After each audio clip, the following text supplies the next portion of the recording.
As we were about to take up Article number 4, which is the town's annual operating budget. You can find that in page 23 of your advisory committee handbook. I think what we'll do at this point is we'll ask Chairman John Danahy to make the starting motion. We'll get a second, and then I'll ask for State of the Union reports from the Board of Selectmen, from the advisory committee, and from the school department if you wish, Mr. Superintendent. You ready, John? Yes.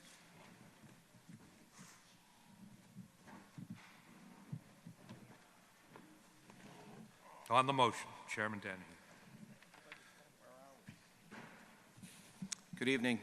I move that the town raise and appropriate $77,944,286 and transfer from the Gulf Enterprise Fund $53,251, from the Wastewater Enterprise Fund $257,395, from the Water Department Enterprise Fund $377,832, from the Transfer Station Enterprise Fund $142,760, from the Waterways Enterprise Fund $108,987, from the Debt Premium Reserve $2,774, from the PEG Access Cable Grant $262,745, and transfer from the Wind Turbine Revolving Fund $100,000, and from Solar Array Revenue $100,000, each to the General Fund for debt service, and $53,931 from the Massachusetts School Building Assistance Reserve, totaling $79,403,961 for the purpose of funding personal services and expenses for town appropriations as may be necessary for the fiscal year commencing July 1st, 2019. So moved and seconded. Discussion and report, Chairman Danahy. Well, here's your budget. What I can tell you right now is this budget is balanced. It supports the same level of services that we had last year. There are no permanent positions in this budget. However, we are actually extending some seasonal positions from 16 weeks to 19 weeks, as well as adding 2 additional seasonal positions for the summer. The one thing I am very proud of, and I think we can go all the way back to when Sean Harris started on this board 23 years ago, is that we have never had to lay anybody off on the town side. We've been very successful in making sure that our budgets are balanced and that we retain our workers. We're not using any free cash that we turn in by not using at the end of our budget season to support the operating budget. We are not also using any of our funds from stabilization to support our operating budget. We're allocating funds to pay for contractual increases with our unions after having successful negotiations and settlement with them. Last year, as we know, we had Storm Riley as well as 2 other major storms costing the town about $11.7 million. It cost $1 million from our stabilization fund, and this year we're actually going to be putting that money back into the stabilization fund. You're going to notice that FACTS, the substance abuse program that we put together in this town through a grant, last year we actually had to pay for it through our budget because it's a very important program, not just for the individuals who seek it, but the community and the families. This year, we were very fortunate that that program got another 5-year grant. Foreshore protection is certainly maintained in this budget, and in the future coming years in the capital, we're going to be looking at doing some major construction of seawalls along Turner and onto Cedar Point. You know, when you look at the budget, we're looking at over $90 million. Of that, $11 million are coming from your enterprise funds. Approximately $39.2 million, or 0.3 actually, is your school budget. Approximately $19 million and $100 is from your town side services. We are servicing through debt approximately $7.5 million. And finally, there's approximately $14 million that we use that we share between both sides of the school and the town. I have to say I'm very proud of the board, I'm proud of the Financial Forecast Committee and our financial team to make sure and to ensure that not only are we able to have a balanced budget, but we also came out with a very productive capital plan through the Capital Plan Committee. Aside from that, hopefully we don't have any major storms. We're able to turn back some of the money that we would have used for both snow removal and from the storms that we'll bring back for free cash at the end of our fiscal year this year that we can use. And finally, I think it's really important that people understand this because I don't think it gets enough credit. When I started approximately 12 years ago, we really did not have other avenues or sources of funds that came to the town. Just last year alone, we have over $5 million of grants, sources that people from the town departments were able to generate and use. $5 million. $2.2 million free cash from the state is going to be used on Cedar Point for a capital project of replacing our sewer pipes. We voted on that over a year ago. It was a $2.5 million project that we ourselves were going to have to pay for. Instead, we're able to get $2.2 million from the state. That's phenomenal. And it's really based upon all the personnel from the town departments who did it. Aside from that, I ask you if you have any questions about the budget, please let us know. We're happy to answer them. I have to say I'm very honored and pleased that Jim and Nancy Holt have done a great job. Thank you.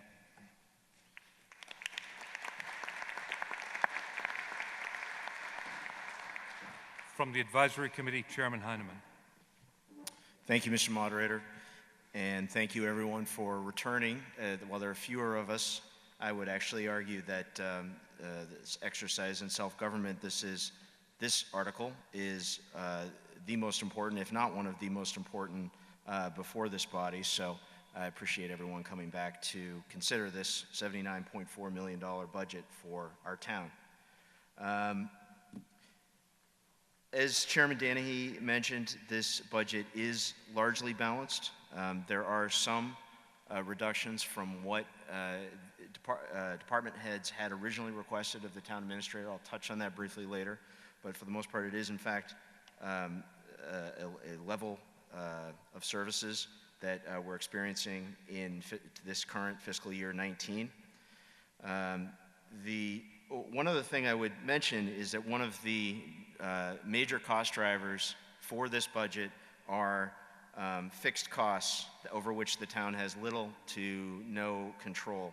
Namely, you can see in your advisory committee booklet at the bottom of page 28, the increase, $144,000 in pension assessment from the Plymouth County Retirement Association, the increases in group health insurance, liability insurance, payroll taxes, and South Shore Regional School Assessment.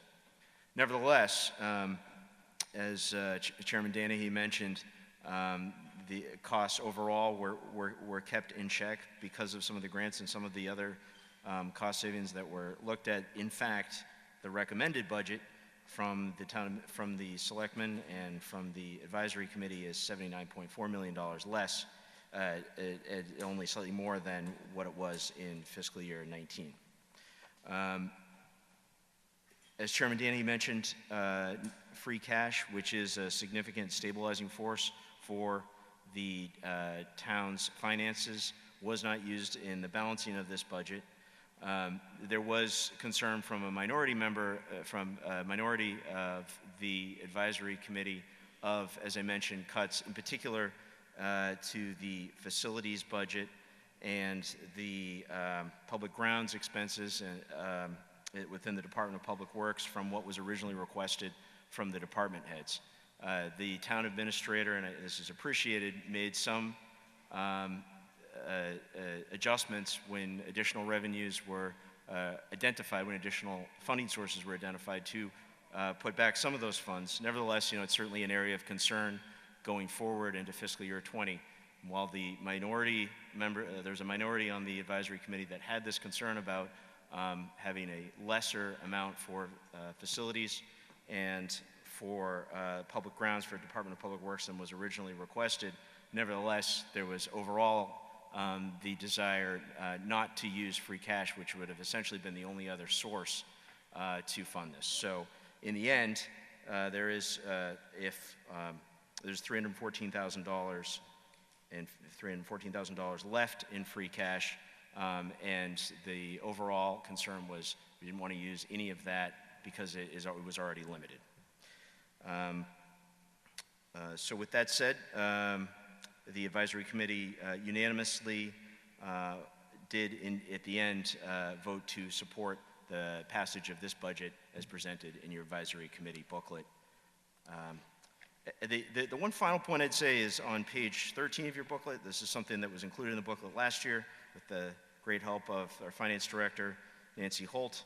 And again, we wanted to include it this year, was a look at the impact on current debt exclusions to the average home in Scituate, and just to recognize, you know, the portion of debt that is part of our taxes, a debt exclusion being a capital project that does go off. It's not permanently on the levy, but does drop off the levy when the project is completed, like the schools, like what is envisioned for the senior center, for example.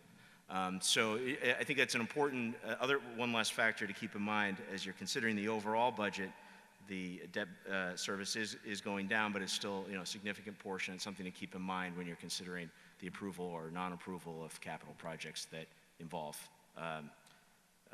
bonding, that involve debt. Thank you.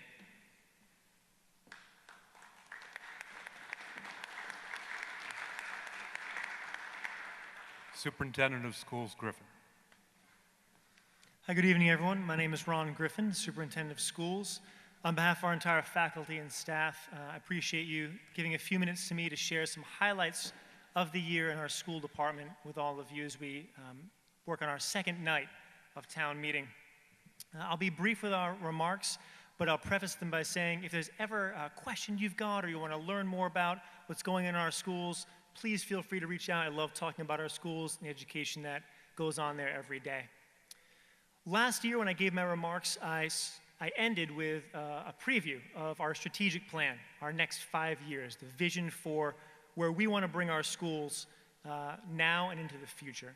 And I'm happy to report that this year we've launched that strategic plan that guides our schools and our program, our educational program from 2018 till 2023. And what I'd like to do tonight is share with you a few highlights of the schools through the lens of that plan and through its 5 priorities.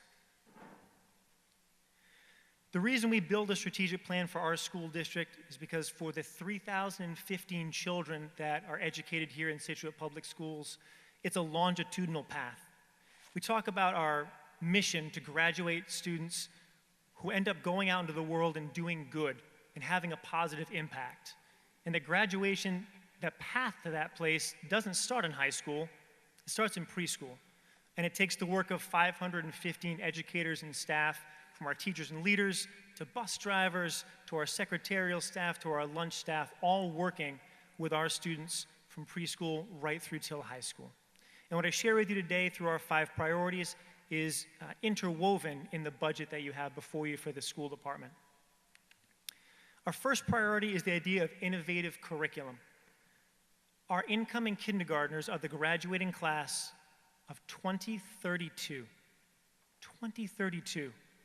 And so our work is not just preparing students this year, but thinking about how we prepare those kindergartners for the careers that no one's even thought of yet, for the fields that are currently under development. And our first priority is building innovative curriculum and experiences that help build those skills for students. One example is our investment in STEAM education. If you're not familiar with STEAM, it's an acronym for science, technology, engineering, maths, and arts. And STEAM education integrates the leading sectors of engineering and technology with the creative components of the artistic brain. Our investments in STEAM education have expanded it not just from what's typically a high school program, but throughout pre-K to 12. This year, our elementary students are learning programming in robotics, in our middle school, technology and engineering. In our high school, I was able to watch just a few days ago a robot that our students built and programmed, climb a set of stairs completely autonomously, and do it faster than I could. And so giving students those experiences developing those skills that can translate to a wide variety of areas in the 21st century is what innovative curriculum is all about. The second priority is about how we teach, the pedagogy, and ensuring that we meet the needs of all kids. One great example of that is our adaptive physical education classes over at the Hadley Elementary School, where we have students with a wide range of disabilities working with physical therapists, occupational therapists, and our phys ed teachers to ensure that all students can participate in gym class regardless of a disability. Our third priority is focused on not just making sure that students are well-structured academic students, but also that they develop into well-rounded, resilient children. That idea of resilience is exemplified in our philosophy of a growth mindset, and it's integrated into everything we do, K through 12. If you're not familiar with a growth mindset, it can be described in one word. When you think about a growth mindset, whether it be calculus or Shakespeare or reading, a growth mindset exemplified by the word yet. When our students start something that's difficult to learn and they don't have it yet. You haven't learned AP Calculus yet. You're a second grader who's struggling to read, you haven't learned to read yet. But if you practice, if you work hard, if you work with your teacher, if you work at home, you'll build those skills and you'll be able to do whatever it is you want. That idea of yet, that idea of growth mindset is built into every program and every set of curricula that we have, pre-K to 12. I'd like to take 2 minutes to brag about some of the other components that we have when we think about a well-rounded student, and that's about excellence outside of the classroom. Yes, the academics are important, but it's also important to be artistic and to think about how students can be athletic. This year, we're proud that Scituate was able to host for the first time in its history Senior SEMSBA. If you're not familiar with SEMSBA, it's an event where all of the best musicians, student musicians in our region come together and perform. And we were lucky to be able to host that here at the Center for Performing Arts for over 30 different communities, over 300 students, over 30 of which were our Scituate students. On the athletic side of things, we want to make sure that we balance excellence with participation. Participation in our athletics is up by over 5%, 60 students across all of our seasons.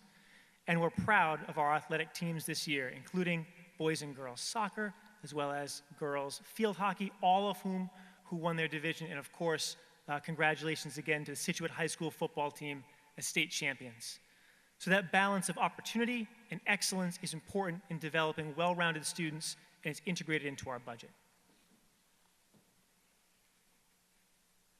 Our fourth priority is focused on flexible learning spaces. If our first three is about teaching and learning, the fourth is about where that teaching and learning happens. Now, we always say education is fundamentally the educator, but where they teach is important, and where they teach and the environment they teach in supports that education. So part of our budget is focused on not just the kind of education, the curriculum and pedagogy, but the way that we orient our classrooms. I'll give you a few examples. When we think about flexible learning experiences, it's setting up opportunities to use technology to expand the classroom. Just a few weeks ago, I was in a first grade class, and we had these first graders who were learning about the stars, Skyping with a scientist, Dr. Patel, who was a planetary physicist. And these first graders were peppering her with all sorts of questions that they wanted to know about when it came to their favorite planet and space. And you wouldn't be able to get Dr. Patel to come into our classroom. She works out of California. But by integrating technology, we make our spaces flexible. And we give students opportunities to access educational experiences that they otherwise might not be able to have just here in Scituate. Another example is our internship program. It expands us beyond just our 6 campuses. Our high school students, thanks to partnerships with many of you and organizations in our community, take part of their day and do work outside of our schools, learning about careers in veterinary science, learning about careers in medicine, and exploring the kinds of paths that they want to take long after they graduate from Scituate Public Schools. The last component of this priority, priority 4, flexible spaces, is ensuring that the spaces that we have now are well maintained, are up to date, and that we have a plan for the future. As part of this strategic plan that's just been started, about a year and a half in progress now. We also launched a facilities and capital plan as well. If you want to know lots more about it, it's all on our website, but I'll give you the 3 basic buckets. The first is a 5-year plan for regular maintenance to all of our facilities. I joined our community about a year and a half ago, and I heard lots of questions and concerns about all sorts of things in our community and our facilities. And so we built this plan to address those in a logical, comprehensive way. The second bucket is the small-scale improvements to our schools. They're not the big capital projects, but they're things that make our schools better every single year. As a matter of fact, last night I was posed a question about locks in our classroom. I want to acknowledge I misspoke about those when it comes to the timeline. We've had this plan in place for 2 years, addressing all sorts of facilities needs, including fixing the locks in classrooms. That's been ongoing. The locks themselves are part of that second bucket, those small-scale facilities improvements. They'll be completed by May, so I apologize for my misspeaking last night. But there are lots of other projects that our school department is working with now to address all sorts of facility needs across all 6 of our schools.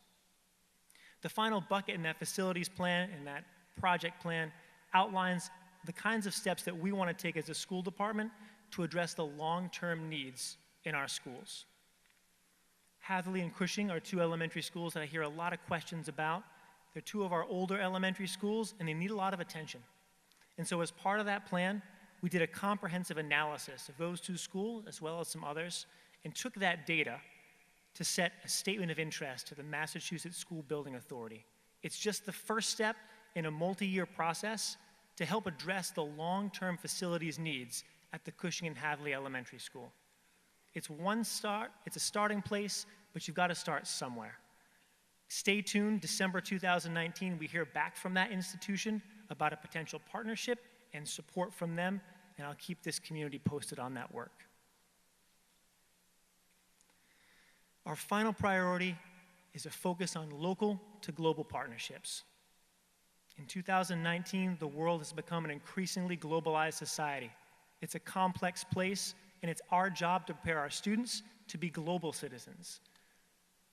We've put a focus and emphasis on this idea of civic engagement here at the local level, as well as learning about what it means to be a civic leader and an engaged citizen in the world. I'll share with you a few examples.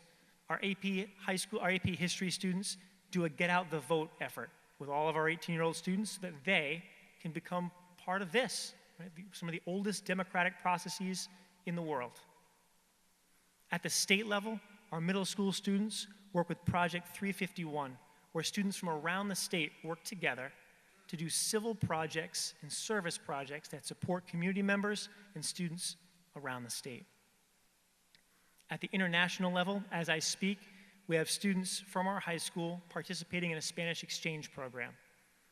They exchange with students from Spain. Those students come here as well. It's an opportunity not only to learn the culture and the language, but to get a better understanding about what it means to be a global citizen. We take that idea of global citizenship seriously, and it's integrated into our curriculum every day.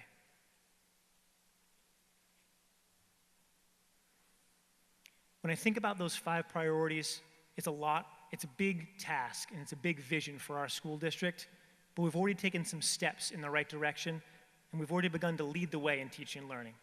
I'll give you a few examples from this year. Over just this year, we've had educators, school leaders, district leaders from around the state and around the country coming to our schools to learn about teaching and learning here in Scituate. Educators, designers, district leaders have been visiting Gates Middle School to learn about project-based learning, what that means and how they can bring it back to their community. Special educators, teachers, and families have been learning more about the motor pathways that we've built at Jenkins just this year. And we have educators from around New England wanting to learn more about what's going on at Cushing Elementary School. Cushing, this fall, was designated as a school of recognition. There's about 2,000 schools in the Commonwealth, elementary, middle school, and high school, and the state identifies about 50 as schools of recognition for academic excellence and innovation. And so when Cushing was acknowledged just this fall, there's been an outpouring of requests from other educators who want to learn about what we're doing here in Scituate. We have more to do, there's no question about it. We're excited about the progress that we made, and we're excited about our future. I'll leave you with this. We think about a philosophy here we call CREW, and it's the idea that there's 515 of us, 515 employees of Scituate Public School, from superintendent to teachers to school leaders to our janitors, everybody working together to make sure that those preschool students have great educational experiences all the way through high school that set them apart and set them up for success long after they leave Scituate. And on behalf of that entire team, I thank you for indulging me this evening, and I appreciate your support. Thank you.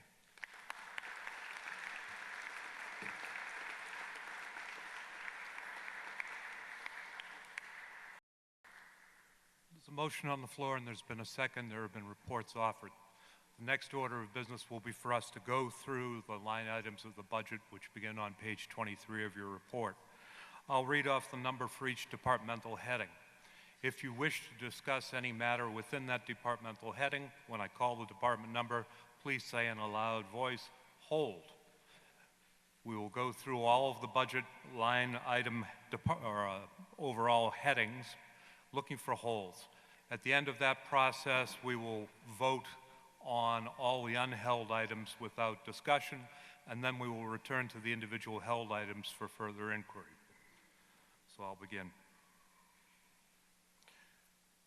Line item 123, 123.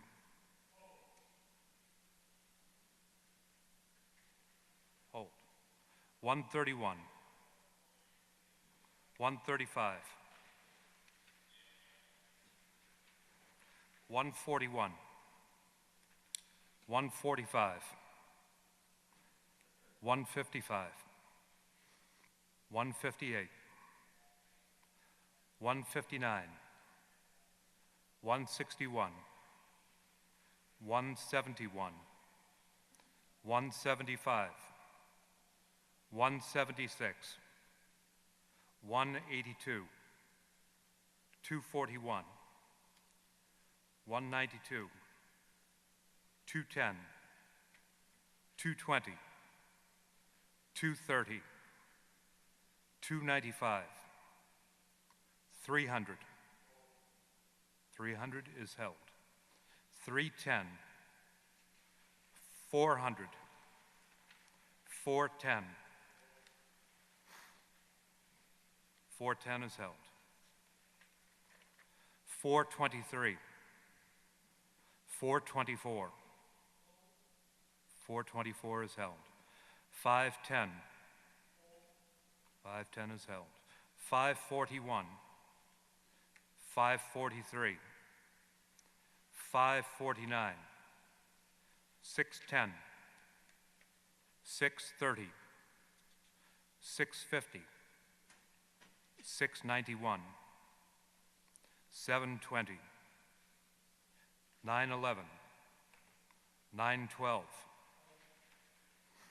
912 is held. 913. 914. 916. All right, I'll go back and read off the held items. The held items were 123,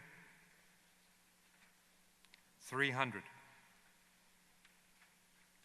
410, 424, 510, and 912. I'll accept a motion to approve all unheld items. It's been moved, it's seconded. There being no further discussion, all those in favor of approving the unheld items signify by saying aye. Aye. All those opposed? So Aye. voted. So voted and declared a unanimous vote. If any 7 people wish to challenge my determination, they may rise now. Hi.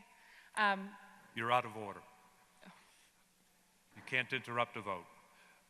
All right, I declare that the unheld items are passed by unanimous vote. Speaker to my right, for what purpose do you rise? I was wondering, Mr. Moderator, why 241 does not have a title on it. And if it's not titled, can we have it on a hold, please? It's blank.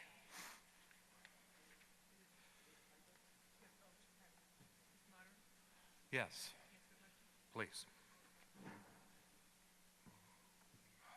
It's just a total? Nancy Holt, Finance Director. In response to your question, Departments 171, 175, 176, 182, and 241 are all parts of the Planning and Community Development Department. Thank you. I don't understand the lie. I need to learn. Thank you. All right. We'll return to a discussion on the held items. The first held item was item 123. Gentleman to my left. Matthew Brown, 122 Tilden Road.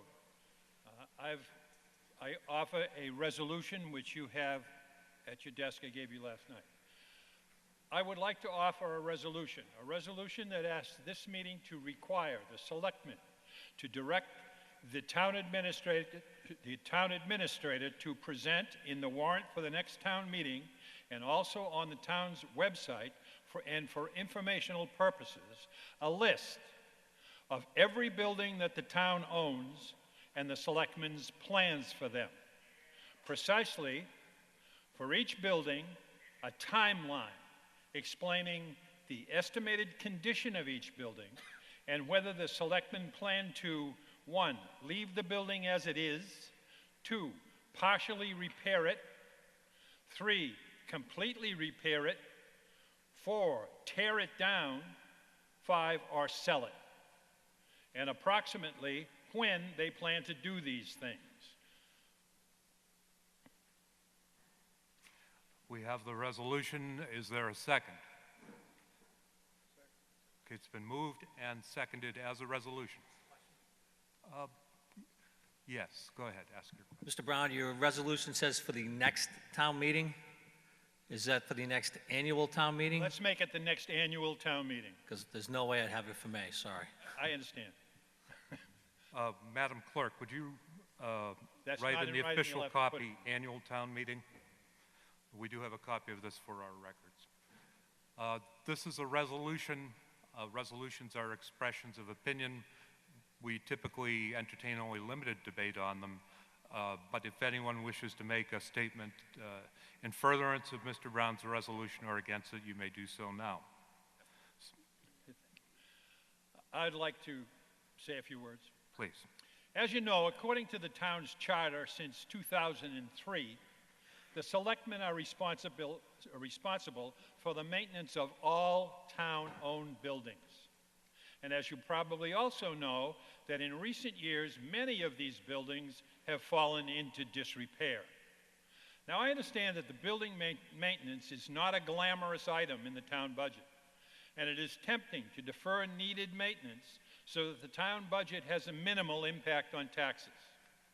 But the years of making these easy decisions have taken a toll on our investment in our public buildings, to the point that the selectmen have even suggested the tearing down of some of Scituate's most historic buildings rather than repairing them. And that it's better to build new multi-million-dollar edifices than to maintain and upgrade the buildings that we have already bought and paid for. I would like this resolution from this meeting to encourage our selectmen to look at the investments that this town has made in the past and to share with us, the taxpayers, their decisions and their plans for the future. And to express the hope that in future town meetings, we are not asked to build new buildings because those buildings that we have already built have not been properly maintained. Accordingly, I would ask you to vote yes on this resolution. There being no one else at the microphones, all those in favor of Mr. Brown's resolution signify by saying aye. Aye. All those opposed? So voted and declared a 2/3 vote.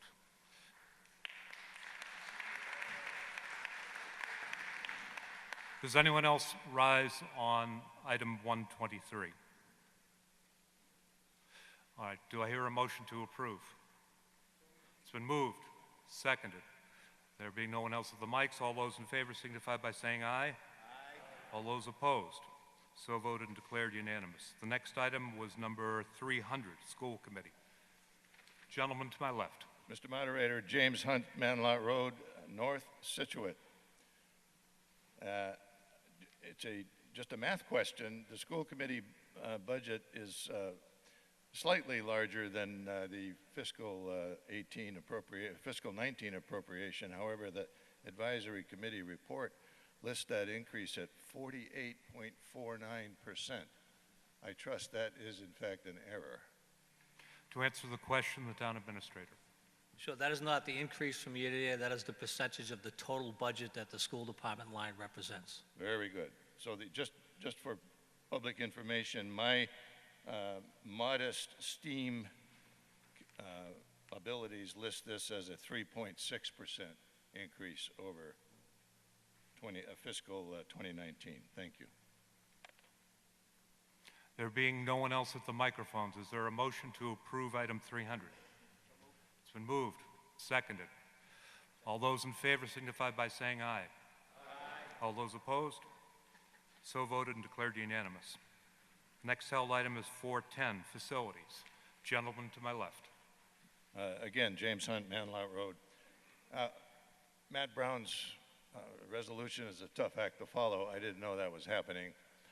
But in the advisory committee report, the advisory committee expresses, as Mr. Heineman expresses some reservations about the facilities budget, drilling down into that at $36,000 short of the department head's request.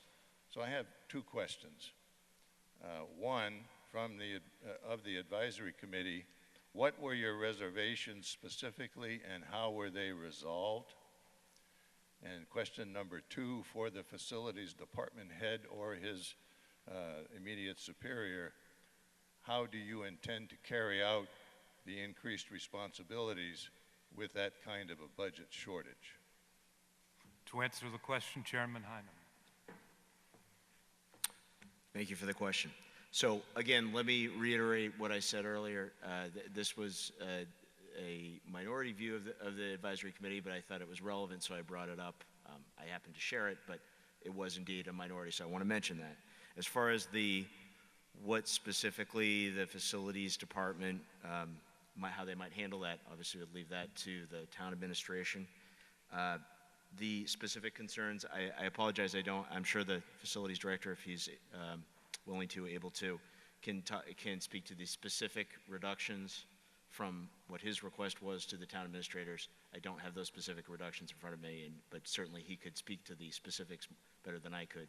Nevertheless, in answer to your question about how the concerns were partially allayed by the town administrator, how the concerns were partially allayed by the town administrator was that the town administrator did,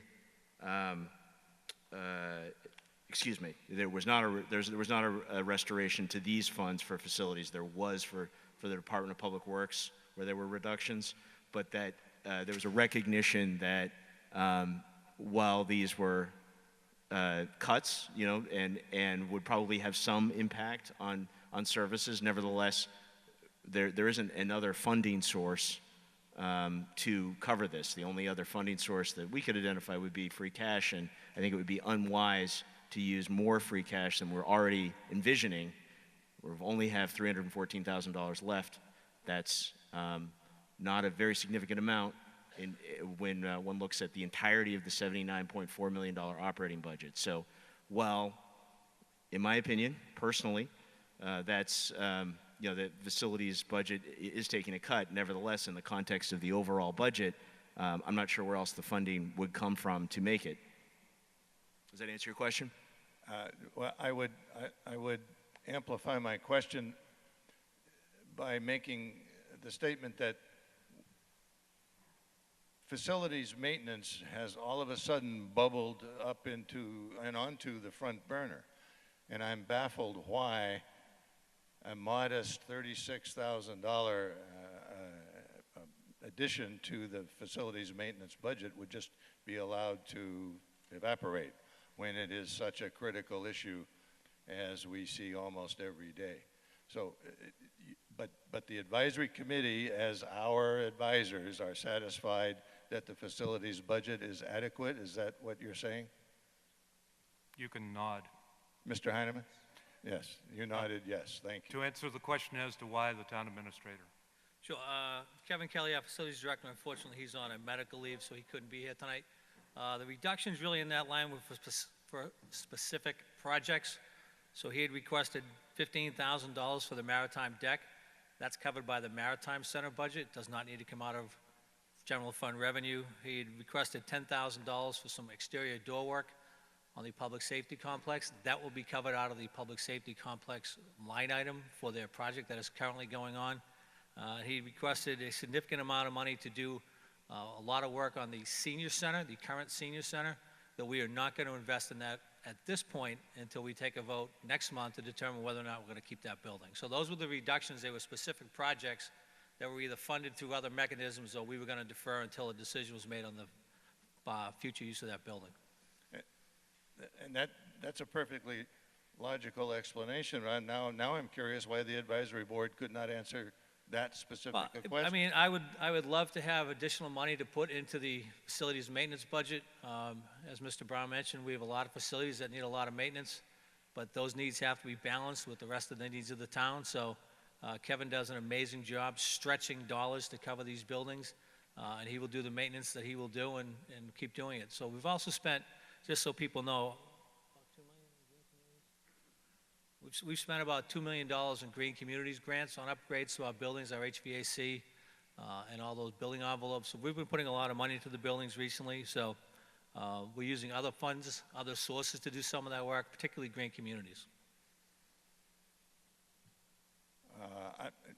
Thank you. I'll have to look into this further. Thank you very much. Speaker to my left. Stick around, Jim.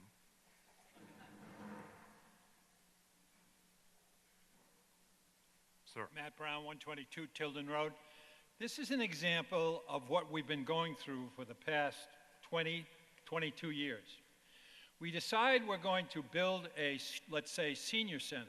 So when that decision is made, let's say 10 years ago, we then decide to let the present facility fall into disrepair.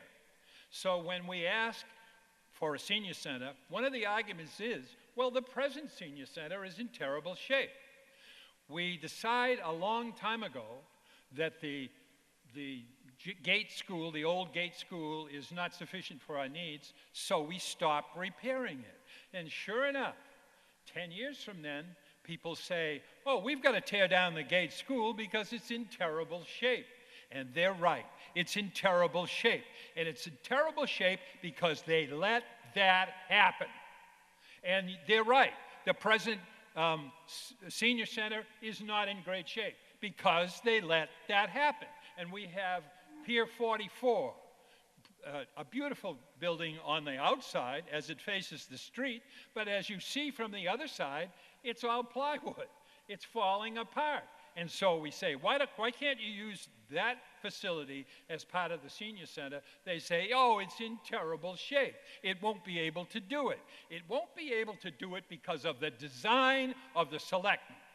And I don't like that. Thank you. Any other speakers from the floor? There being none, is there a motion to approve item 410? It's been moved.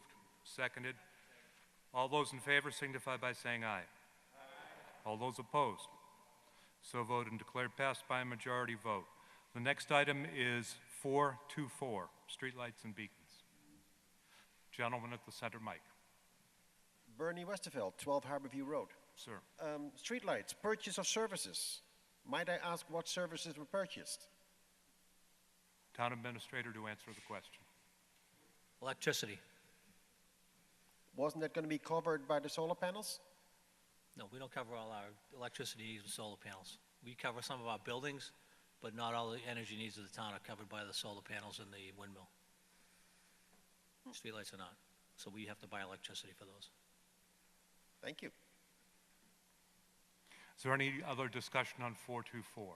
There being none, is there a motion? It's been moved and seconded. All those in favor signify by saying aye. Aye. All those opposed? So voted and declared unanimous. Next item, 510, Board of Health. Gentleman at the center mic. Jack Sikouskas, 51 Colonel Mansfield Drive. Sir. Question as to the amount of increase in personal services.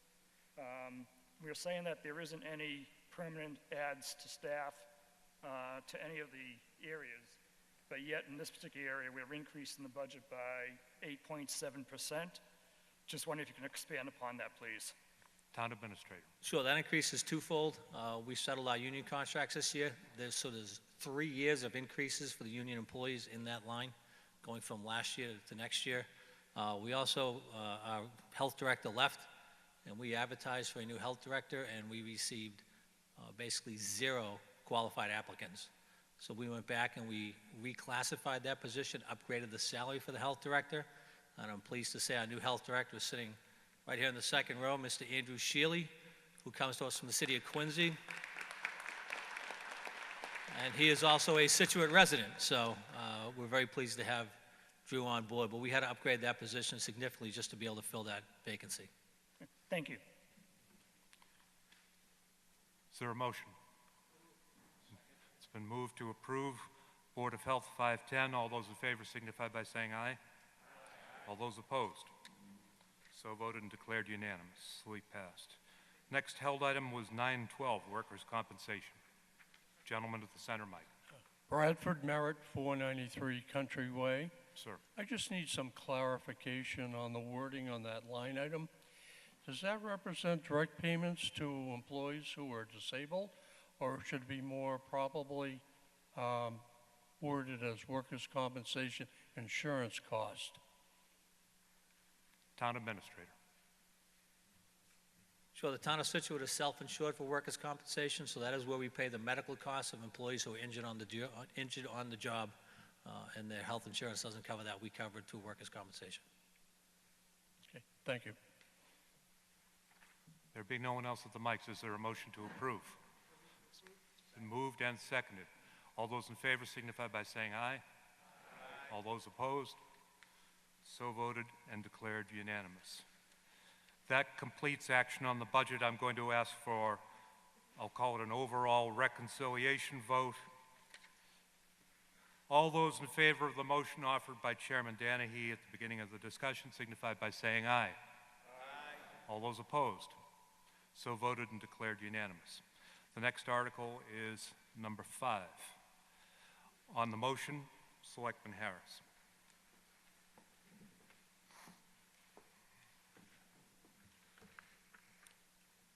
I move the town transfer from available funds in the Waterways Enterprise receipts the sum of $1,017,432 for the purpose of funding the Waterways Enterprise Fund for the ensuing fiscal year commencing July 1st, 2019, as follows.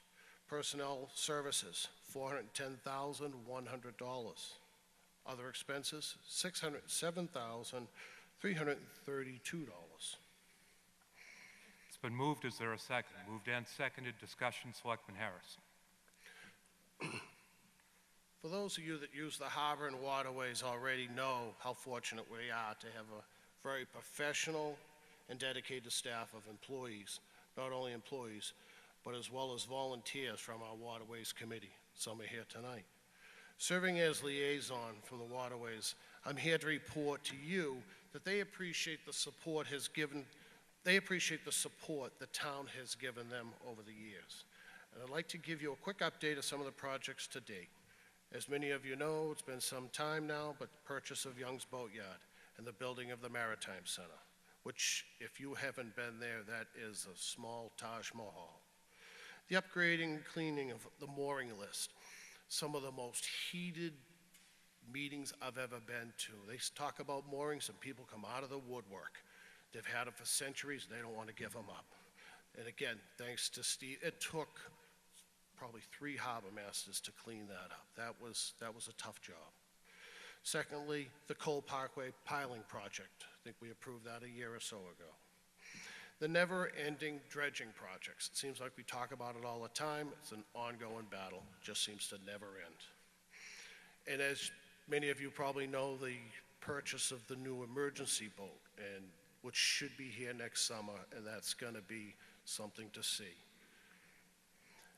Most recently, I think we just talked about it in the capital plan earlier tonight with the electrical pedestals that you see along the marinas that are in very bad shape that need to be replaced right away. And a passage of this article will ensure the continued success of the great asset that many of us enjoy. Thank you. From the Advisory Committee, Elise Russo.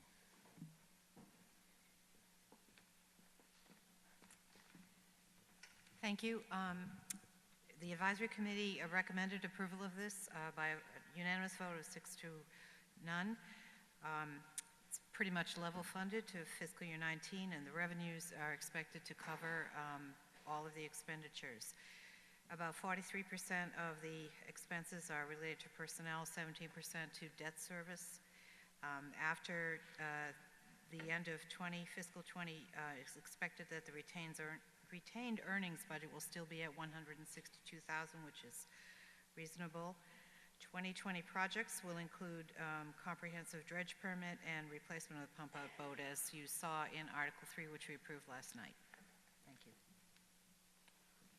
There being no one at the microphones, passage of this motion requires a majority vote. All those in favor signify by saying aye. Aye. All those opposed? So voted and declared passed by a unanimous vote. Article 6. Before we get into Article 6, I was informed that last night there were a number of people making telephone calls during the course of the meeting. As I survey the crowd, this doesn't look like a cell phone calling group. Perhaps last night we might have had some newer arrivals who weren't familiar with the rules. In any event, if any of you are inclined, the lobby is available for telephone conversations. On the motion, Selectman Harris. I move the town transfer from available funds in the golf course enterprise receipts the sum of $1,022,464 for the purpose of funding the golf course enterprise fund for the ensuing fiscal year commencing July 1st, 2019 as follows. Personnel services, $211,816. Other expenses, $810,648. So moved and seconded. Discussion. Selectman Harris. This is another one of the town's best assets. I'm not a big golfer. When I got on the board, it had just opened up, but it has turned out to be a real gem. The bond, as you know, was paid off just a couple of years ago. And as you probably know from the previous town meeting and in the advisory committee handbook, that irrigation is very important. It needs to be done quite soon. I think one of the best committees we formed in recent memory was this committee it talks about in the advisory committee handbook, but I just want to touch on it for a second. We sit up here and while we sit in our selectmen's meetings and people apply to be on certain committees, and sometimes we have a difficult job finding people just to volunteer. This was one of those committees that if we were looking for 9, there were 19, and everyone brought something really valuable to the table. So it was really difficult to fill it, to pick those few without discouraging anyone else, and hopefully they'll come back soon. But having said that, they've already made some small changes. They've met many, many times. Mr. Vignani is liaison to that group, and I don't know if they meet at least once a week or more than that, but they're really very enthusiastic, and I really am looking forward to see what they come up with for recommendations from large to small. Thank you. From the Advisory Committee, Mr. Kelly.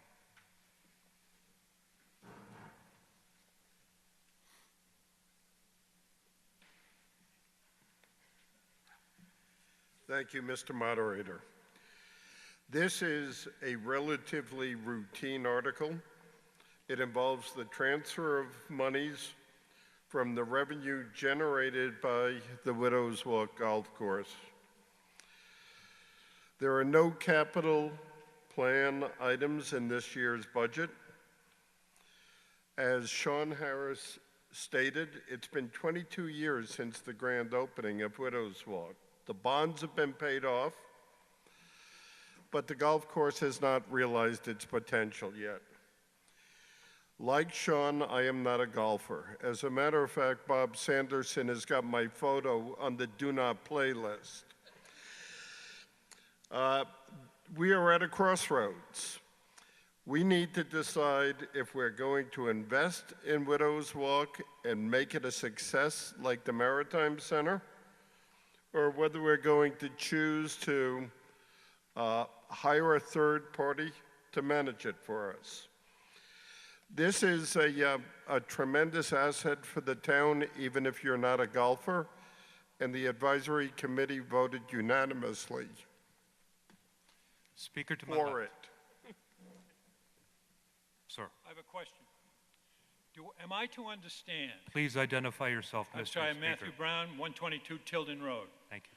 Am I to understand that you want to transfer from the profits of the present Widows Walk Golf Course into the funds so that you can use that money to improve it? Or are you asking the taxpayers to come up with another $1 million? Who answer the question? The town administrator. Those are golf course funds. So the money is already in the bank.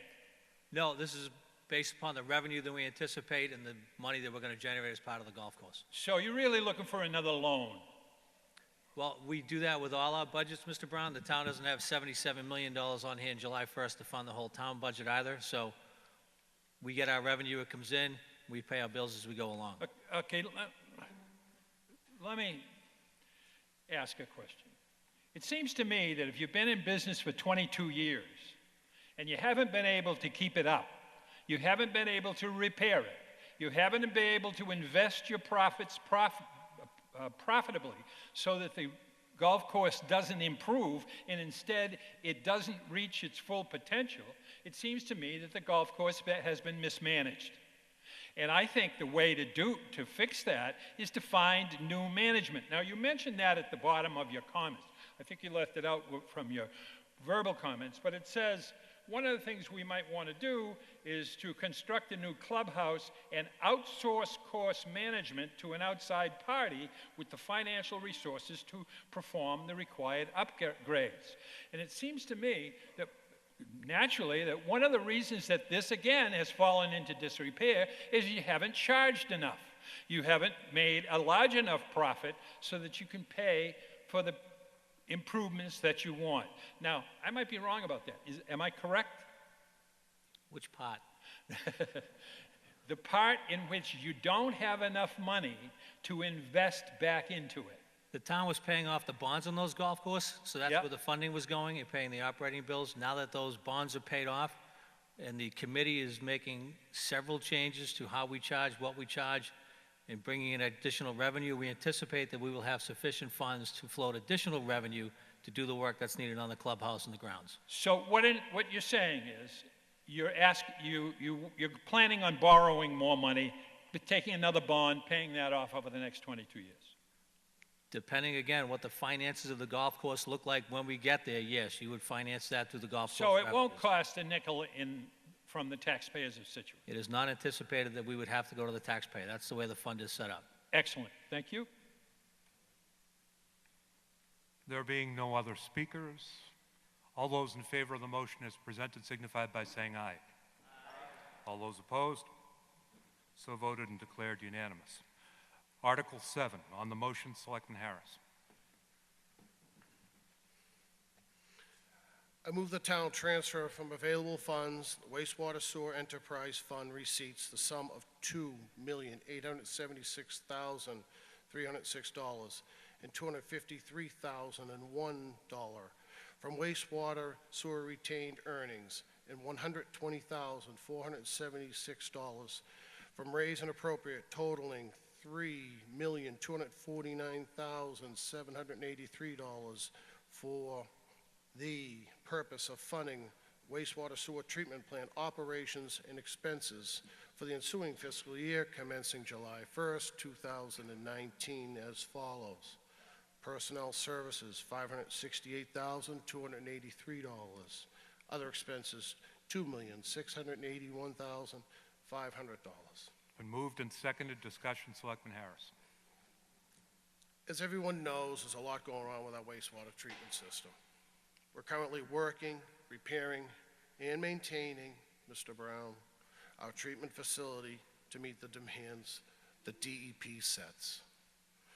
We continue to replace, no longer line the sewer mains and lines going around the town.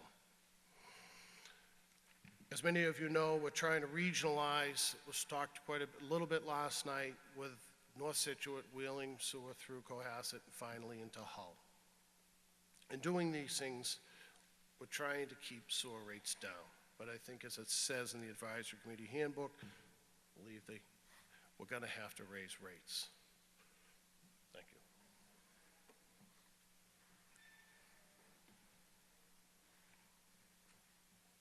Done? Thank you. From the advisory committee, Mr. Antonello.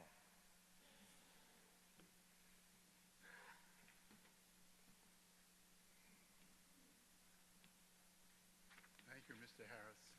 Thank you, moderator. I say that the comments in the book here on the wastewater enterprise fund, it outlines in detail what the town proposes to do at the wastewater treatment plant in 2020. What I would like to do is to explain to the taxpayer what the wastewater treatment plant does and how it functions.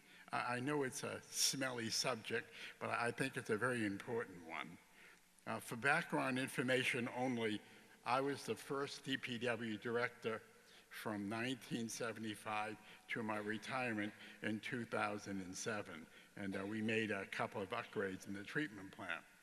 The town of Scituate wastewater treatment plant is overall managed by the DPW director, Mr. Cafferty, and the daily operations management is done by William Brenton right here. And he got himself a new sport coat for tonight. He's a good man. In 1975, the wastewater treatment system was basically give the incoming wastewater a shot of chlorine for disinfection and then discharge the liquid to the North River. That's what they did. And discharge the solids to a drying bed to later be scooped up and dumped in the dump. That's how it was operated. That was your treatment plant before we made the upgrades. And then the waste from your homes, the waste from your septic systems, it was collected by a private hauler, and it was dumped in a pit that was located where the current windmill is. Just dumped in that pit. That's how they disposed of it. Now the town of Scituate manages that's the way it was in those days before the town put money into the upgrades that we did several upgrades. The town manages, it's called a grade 6 wastewater treatment plant. It utilizes what's called aeration activated sludge treatment with disinfection, sand filters, and copper reducing chemical, and ultraviolet disinfection, and then a filter press what the filter press is that it dewaters the sludge. It's actually a press that presses the material to dewater it. The plant is permitted for 1.6 million gallons of effluent daily, with receiving waters located in a tidal ditch that flows to the river and out to the North River. So you dump it into that ditch, and it flows from there out to the North River, and then from there in the Atlantic Ocean. It's first treated, and it has to meet all of the required effluent requirements. That's what that gentleman over there makes sure it does. And the sewer collection system consists of 9 pump stations. That's what he has to take care of, and a combination of gravity pipes, force mains, and provides service for 3,100 properties in Scituate. The treatment plant also receives and treats your septic from your homes. I'd like to present just a quick summary of the treatment process. Some of it might be technical, but I think it's interesting for some of you to have a little background in science and engineering. Now, the wastewater enters the headworks of the plant and is screened for large debris. It takes it out. There's this large debris in your wastewater, believe it or not. I mean, things come down the pipes that you can't believe. I mean, you can't believe unless you see it. Ask him. Raw water is then mixed with sludge growth and maintained at the plant. The bacteria grown in the sludge, it uses the waste as a food source and breaks down the waste in organics. The mixed sludge is then stored in large aeration tanks. You can get down there and see them to break down the waste and forms loosely clumped masses. The sludge is then separated and clarifies by gravity. Just separated, it settles to the bottom of the tanks and is returned to mix with raw water. A portion of the sludge and the clarifier is removed each day as the waste sludge is sent to digesters. This might be a little scientific, but it's important for some of you to know that it's not a simple process. It's a scientific, complicated process to get rid of your waste from your homes. The digested sludge, it's his write-up. Our boy right here. So if you, he and I worked on it together. The digested sludge is mixed with the septic waste that comes from your septic tanks and is then allowed to mix and thicken. The thickened digester sludge is then sent to a belt filter. You should see it. It's a big machine that has belts and it squeezes the moisture out of it. It's that building you see down there, the first building that when you come into the plant. And then the dried sludge is then dumped into a dumpster. The clear water that was separated from the sludge is sent to a filter building where small amounts of chemicals are added to remove the copper. The filters then remove nitrogen and solids.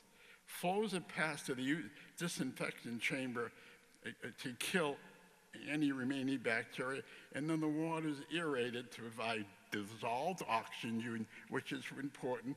And then it's important because you're releasing this water, then it's released to the North River, and you really don't want to injure any wildlife. That's the process. So it's not a simple process.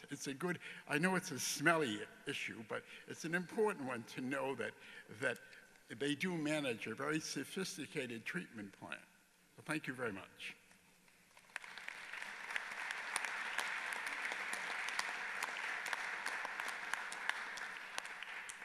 Mr. Antonello is the only person I know who can make a trip to the treatment plant seem like a trip to a rose garden. I love you, Anthony. All right, speaker to my left. James Hunt, Manlaw Road. That is indeed a tough act to follow. Every morning at about 8 o'clock, a group of well-educated designated thinkers gathers at the Sand Hills General Store for coffee and argument. And of course, Sand Hills General Store is in Sand Hills, which is proximate to Cedar Point. One of the most popular topics around the tables there every day is the status of the Cedar Point sewer replacement repair project. And I've been asked, because I don't think there's, at least the cowards who talk with me in the morning are not here, I was asked to ask the question, what exactly is the status of that project? To answer the question, Selectman Harris. It's out to bid for construction. It's out for bid? That's correct.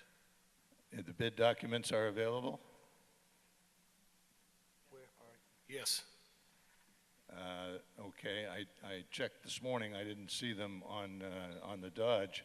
So I would ask Mr. Cafferty to add that to the email I sent to him this morning. Ask for the RFP. I would ask for a copy of the bid documents, or at least a link to those documents, so I can satisfy the question. Thank you.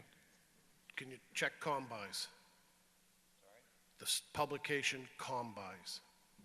That's where it's advertised. Not the Central Register or the Goods and Services, but Combuys. It's not in the Central Register? No, Combuys. Okay, thank you. Yep. Gentleman at the center mic. Ron Swan, 35 Grove Street. I go out to Arizona twice a year. I see all the wastewater from the storms goes down the drains, goes out to a plant, and it's processed. It's put into the ponds and what have you, and used for irrigation. The sewer water is cleaned up, and all of that gets processed also. And they're not throwing it out in the ocean. We worry about the ocean coming in and flooding us out, and we keep throwing all this crap in the ocean, and we wonder why we don't have any fish. And we throw all this stuff out there, and we don't do anything to change it. We keep doing the same old thing every year. We get our money to keep the plant up, but we don't expand the plant and make it so it's cleaner. There are some plants in this country where they can take the effluent out of the sewerage and actually drink it. And we're talking about water, and we're having trouble watering our lawn. And if you use this stuff right and properly, you could use this same water to irrigate your land and have water in the summertime to grow your grass in your garden instead of having a bare patch. Thank you.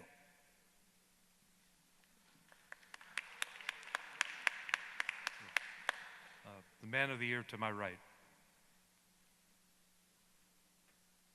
That's you. Gordon Price, 48 Manlot Road.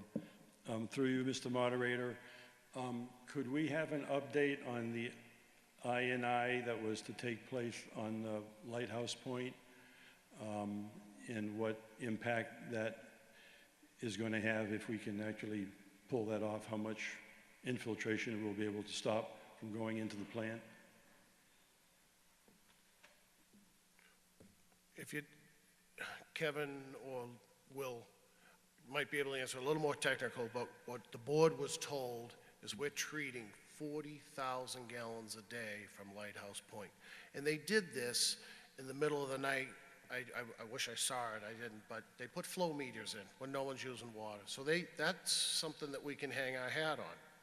So we have, in the last 20 years, been trying to fix the leaks, but it's gotten to the point where they have to be replaced. And the challenge with Lighthouse Point is it's really deep. So that's the challenge. Right now it's a gravity system. The design is for a force main. It's still being discussed with the residents on the design of it, but that's a big, big problem they've identified. Is that enough detail, or? Yeah, thank you. Gentleman to my left. Jack Whalen, 51 Oakhurst Road. Just an informational question concerning the wastewater the treatment plant. What percentage of our sewerage does Scituate currently handle itself? Well, through the lines, or what doesn't go through the lines gets picked up in trucks and ends up at the treatment plant. So is your question, what percentage of the town is sewered? Yeah, it's just related to the North Scituate, a regional study. So is this therefore something that Scituate could not handle itself? That's what I... Oh, plant capacity for North Scituate. Do you have it? Do you have plant capacity for North Scituate? No, we don't have a plan because it depends on what is approved that can go. Hull is willing to take pretty much all we can give them. At first, it started out, the people who were invited to the meetings, Hingham, Hull, Cohasset. Okay, Scituate, Cohasset, and Hingham. Hull held it, said, bring it on. We want the revenue, we want the affluent. Hingham, pretty early out, said, yeah, if you could help us with Derby Street, sure. But, so they opted out, so it was just left with Cohasset and Scituate. So it really, and then Cohasset has had, I don't want to say a change of heart, but I haven't attended the meetings lately, but what the town administrator has told us is they might not want it going through their town. We may have to go up to 3A, may have to go Border Street, South Main Street. But depending upon what DEP says and is approved, we might wheel it, much like what we do with the water in Humrock. Send 1 million gallons to Cohasset, Cohasset will send 1 million gallons to Hull. So we pay accordingly. Okay. Does Thank that you. answer? And can I just specifically relating to Jamie's Restaurant, there was a mention in the paper that we may be making some plans so they may be able to open Jamie's. Are you able to comment on that now, or is it premature? Absolutely. Ralph came before the board 2 or 3 times. The board is totally committed to try to get sewer to North Scituate. Whenever the MBTA came back into town, they said, you want us to stop in North Scituate or go through North Scituate? We figured to stop in North Scituate, it would help the village. We're committed to help that village. Nothing would please us more, to have Jamie's opened up again, and then maybe possibly more restaurants, like the Harbor, have multiple restaurants. We're doing all we can. We think this might be the best course of action for North Scituate, depending upon what is decided.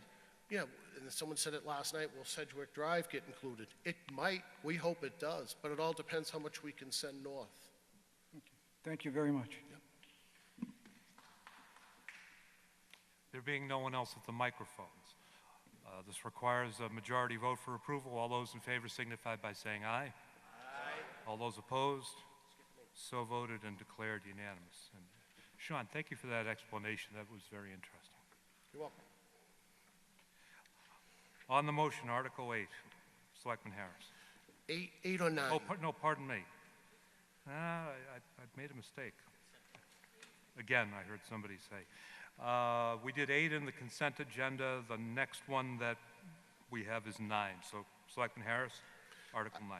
I move the town transfer from available funds in the water enterprise receipts the sum of $4,867,838 for the purpose of funding the Water Enterprise Fund for the ensuing fiscal year commencing July 1st, 2019 as follows.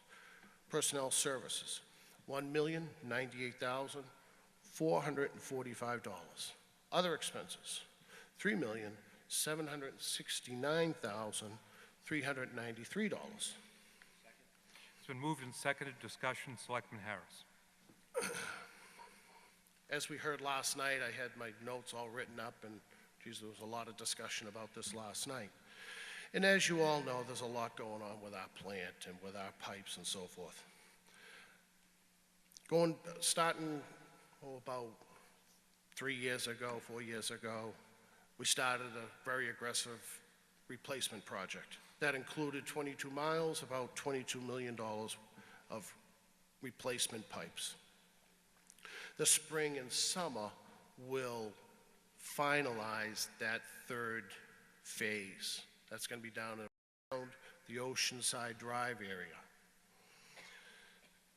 We're not going to stop there. We have just completed $1 million project, as you heard last night, at our plant that enabled a state-of-the-art green sand filter. While we bypassed the plant, we completely drained the sediment tanks, removed and replaced the track vac system, installed more modern chemical tanks. I was fortunate enough to see in the middle of it, Kevin Cafferty took me on a tour.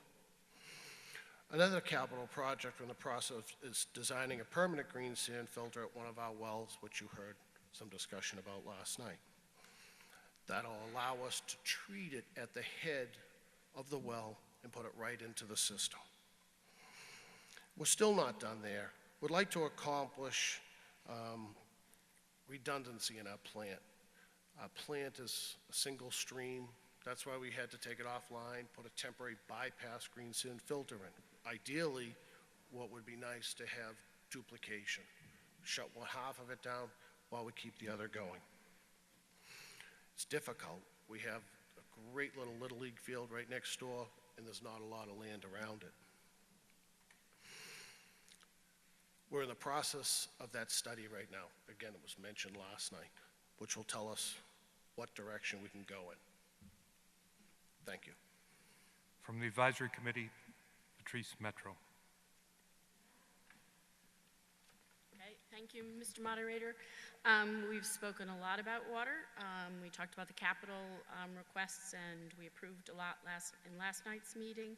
There are a couple of things I wanted to mention about the Water Enterprise Fund. Scituate still has they have multiple abatement requests out with the Marshfield Board of Public Works, and those are yet to be decided. The retained earnings balance after this town meeting is expected to be $273,790. The advisory committee recommended approval of the article with a unanimous 8-0 vote. Thank you. Discussion from the floor. There being no one at the mics, this requires a majority vote. All those in favor signify by saying aye. Aye. All those opposed? So voted and declared unanimous. We addressed Article 10 and 11 in the consent agenda. The next article is number 12, Community Preservation, and I'm sure you'll recall last night we addressed subsection 11. That leaves 1 through 10. So if you turn to page 33 of your advisory committee booklet, you'll have that in front of you. On the motion, Selectman Vignani.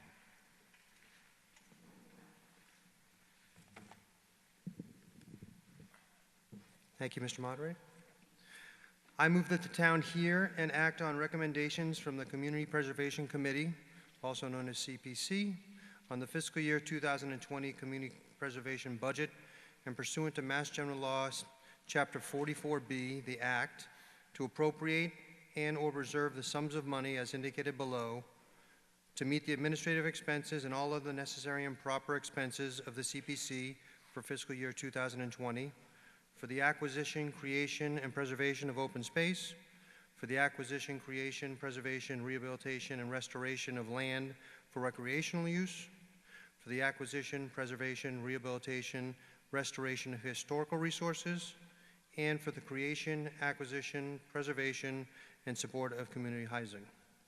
Appropriations for the items below are to be expended first from any existing reserves for the purpose of such item, and then appropriated from the Community Preservation fiscal year 2020 estimated revenues, with any excess to be appropriated from Community Preservation unreserved funds unless otherwise specified below.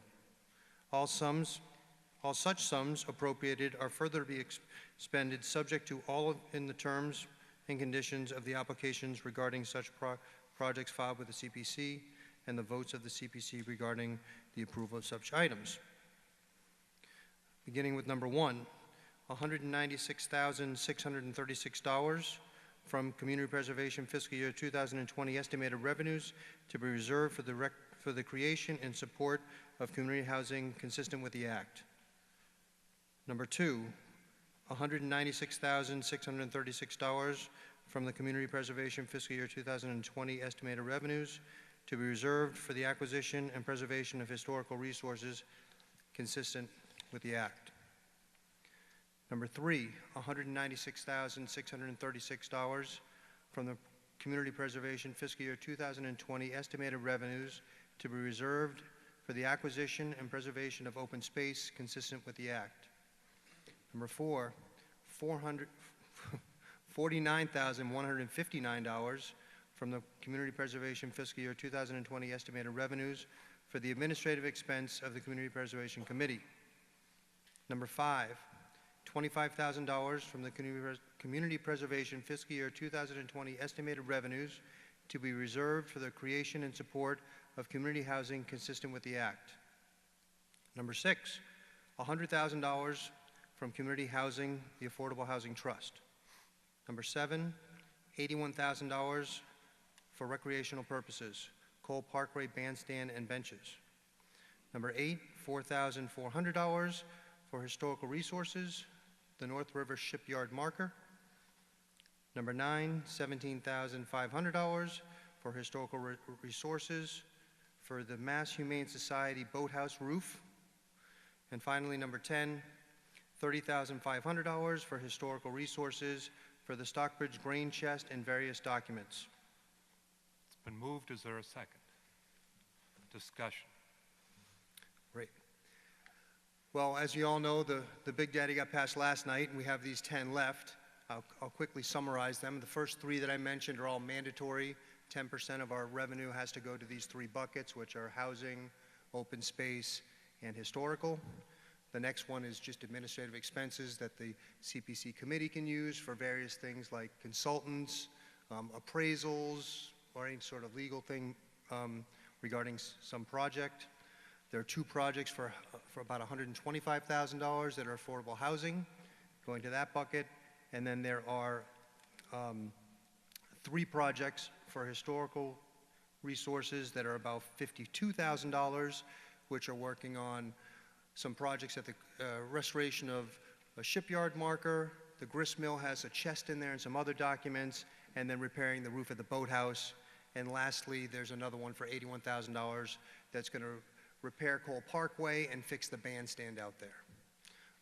The Board of Selectmen voted unanimously on all these projects. Thank you. From the Advisory Committee, Mr. Westort.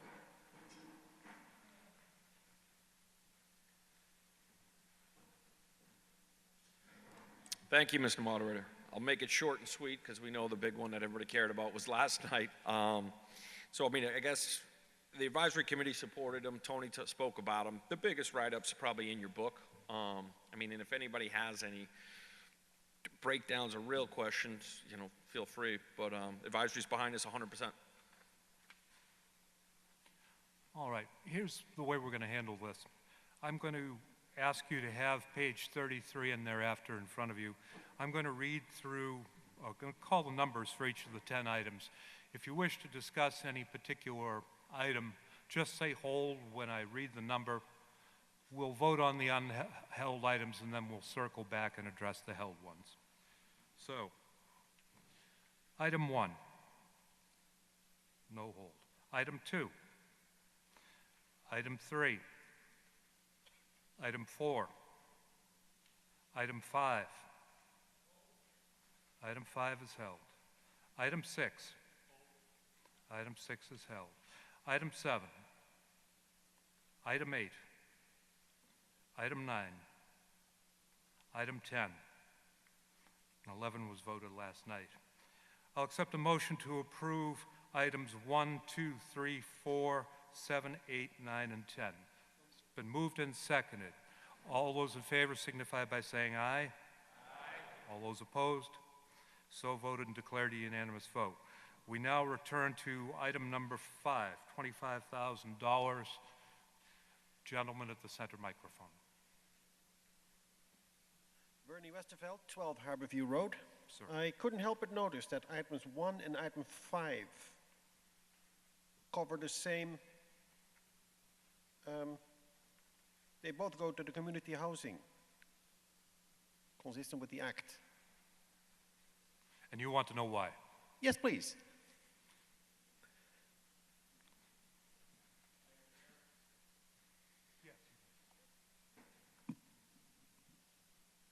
Chairman of the CPC.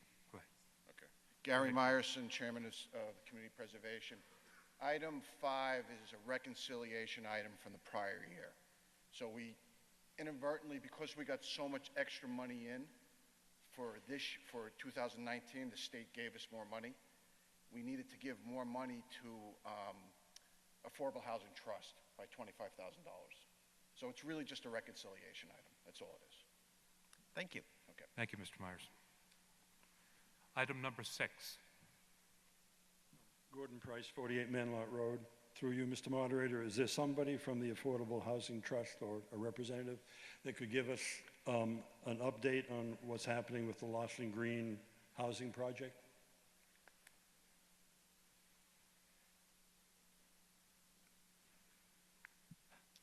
You want me to? Chairman of the CPC. Yeah, so I don't, well, obviously they're not here. I just actually emailed them this morning. They have a meeting, I think, tonight, for them to come down to our May or June meeting to to give us an update on what's going on with Lawson Green. So I know there was something with the credits, the affordable housing credits, that kind of delayed the project a little bit. And that's as far as the information we have right now. But it is moving forward. It is moving forward. I hope to have an update either in May or June. Okay, thank you. Okay. Selectman Curran. Dr. Price, that project really is under the Scituate Housing Authority that's managing that right now. And right now, we know that they have gone in front of the state for their tax credits, and they're just waiting for final financing from the state. There being no one else at the mics, I'll accept a motion to approve items 5 and 6. It's been moved and seconded. All those in favor signify by saying aye. Aye. All those opposed? So voted and declared unanimous. The next item. Mr. Moderator? Yes? Oh, sir. James Hunt, I have a question regarding CPC reserves. 9 days ago, out of the blue... Whoa, hold on. We've now completed all the votes on the CPC. Oh. Yeah, oh. Well, go ahead, ask. Go ahead, okay. 9 days ago, we received official certification from the Mass Historical Commission that the old Gates building, the B-Wing, is now eligible for listing on the National Register of Historic Places and is so recommended. I'm wondering if CPC has any guesstimate on how much historic preservation money might be available in the near term, since we gave most of the reserve away yesterday. Exactly how much, or not exactly, but what's your guesstimate of how much historical money might be available in the next few years? Right now, the historic reserve is roughly $1 million, maybe a little more. It's really 10% of whatever we get of whatever we generate. So you have to figure maybe, I don't know, maybe 100, well, this year was 196,000. Right. So that's what you have to figure. And that number is fairly constant year to year? It depends on the state match. Okay. All right.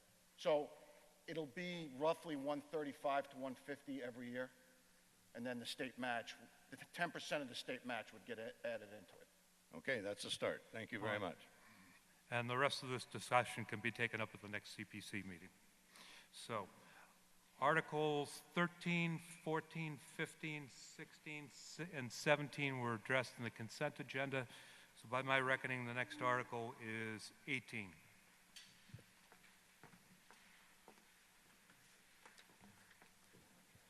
On the motion, Selectman Canfield. That'll do. Thank you. I move that the town accept sections 51 and 52 of Chapter 27 of the Acts of 2009, amending Mass General Law, Chapter 64G, Section 3A, and further to establish for a local room occupancy excise under Mass General Law, Chapter 64G, Section 3A, to take effect on July 1st, 2019, at 6% on the rental of rooms in hotels, motels, lodging houses, and bed and breakfast establishments in the town as provided by the law. It's been moved and seconded. Discussion, Selectman Canfield. Thank you, Mr. Moderator. Mass General Law allows for towns to opt in and collect this excise tax, not exercise, excise. Its application will be passed through to the renters of the rooms under facilities covered in the law. For example, if you rent a $100 hotel room, there'll be an additional $6 charge under the adoption. This tax will not apply to short-term rental. There's less than 14 days, so if you rent your house out for 14 days, you're going away, this doesn't apply to you, or for anyone that is renting a house for more than 31 consecutive days. So if you have a summer home and you lease it for 6 months, this doesn't apply. Our neighboring communities have already opted in for this excise tax, so it won't impact sort of the competitive nature of rentals. It'll be neutral. And the Commonwealth has estimated that we could yield between $24,000 and $60,000 of revenue for our town. And that's not even counting potential Airbnbs. And one thing that we do want to point out is that owners of short-term rental properties in Scituate will have to comply to the new regulations as far as registration, whether or not we oppose these tax costs. So hopefully that covers all these questions. The Board of Selectmen unanimously supports this article. From the Advisory Committee, Ms. Metro.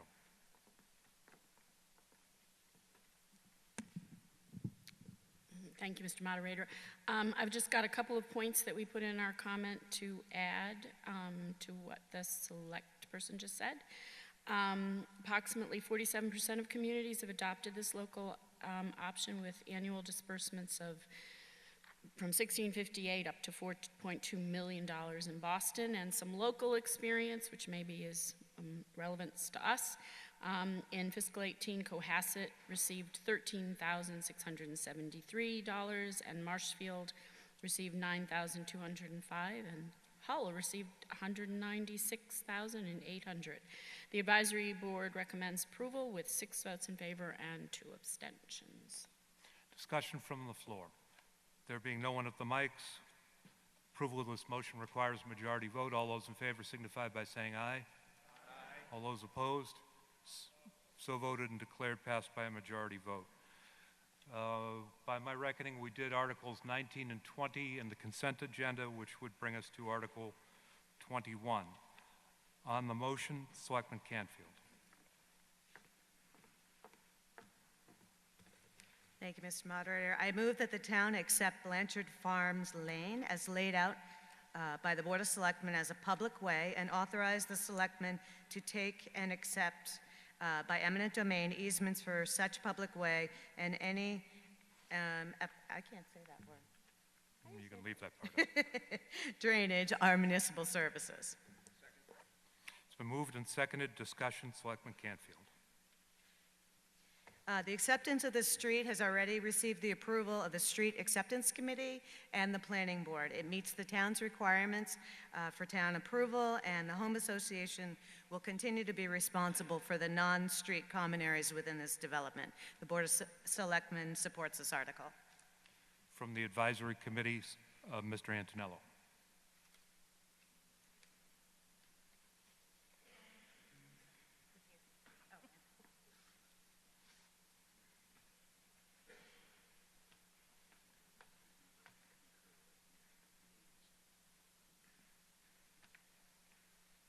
I'm sorry, the advisory board concurs unanimously. Thank you. Thank you. Very succinct report. Thanks, Anthony. Speaker to my left, and then I'll go to the right. Ian McSweeney, 17 Bulrush Farm Road. My question is, if this is accepted as a public way, who will pay for the drainage? Will it be the developer, the town, or will it be betterments on the people who abut the road? Who will pay for the drainage and public works improvements?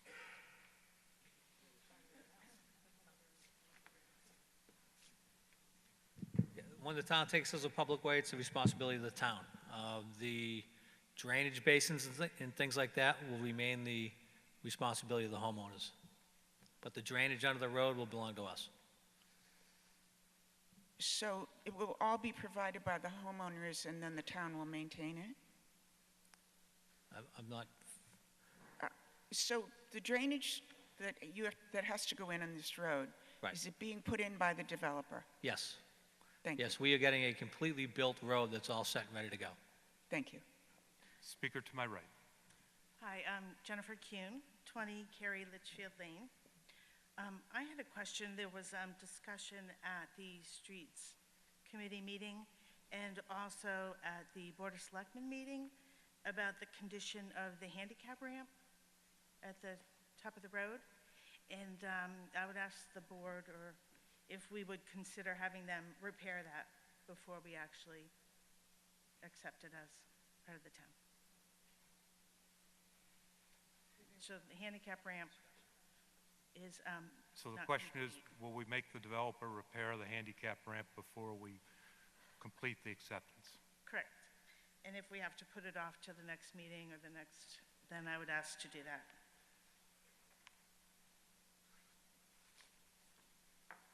Selectman Canfield. I'm going to repeat everything Kevin just said, so he'll correct me if I get it wrong.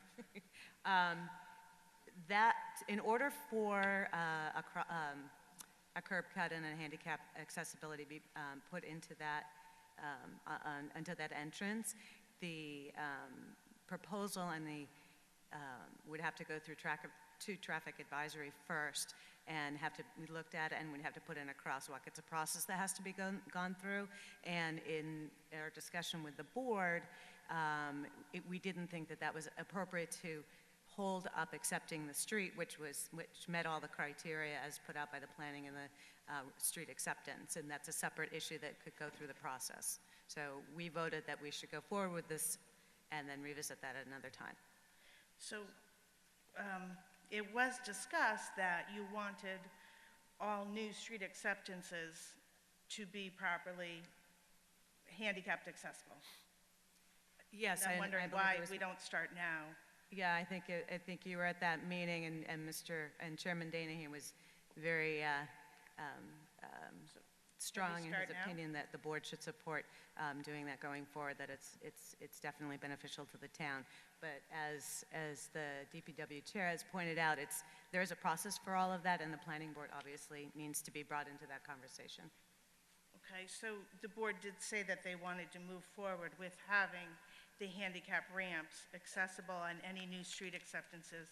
This doesn't happen very often, so I think this would be a good time to start that. So I would ask everybody to vote no. Thank you. Speaker at the center mic. Ann Burbine, 10 Pennycrest Road, Planning Board. We will, in subsequent subdivisions, when sidewalks are put in, we will ensure that there is handicapped accessibility to the different sidewalks, whether they be in front of the development or across the street from the development. This was not a requirement of Blanchard Farm. There be no one else at the microphones. Acceptance of this article requires a 2/3 vote. All those in favor signify by saying aye. All those opposed? So voted and declared a 2/3 vote. If any 7 people wish to rise now and challenge my determination, you may do so. No. All right. The next article is 22.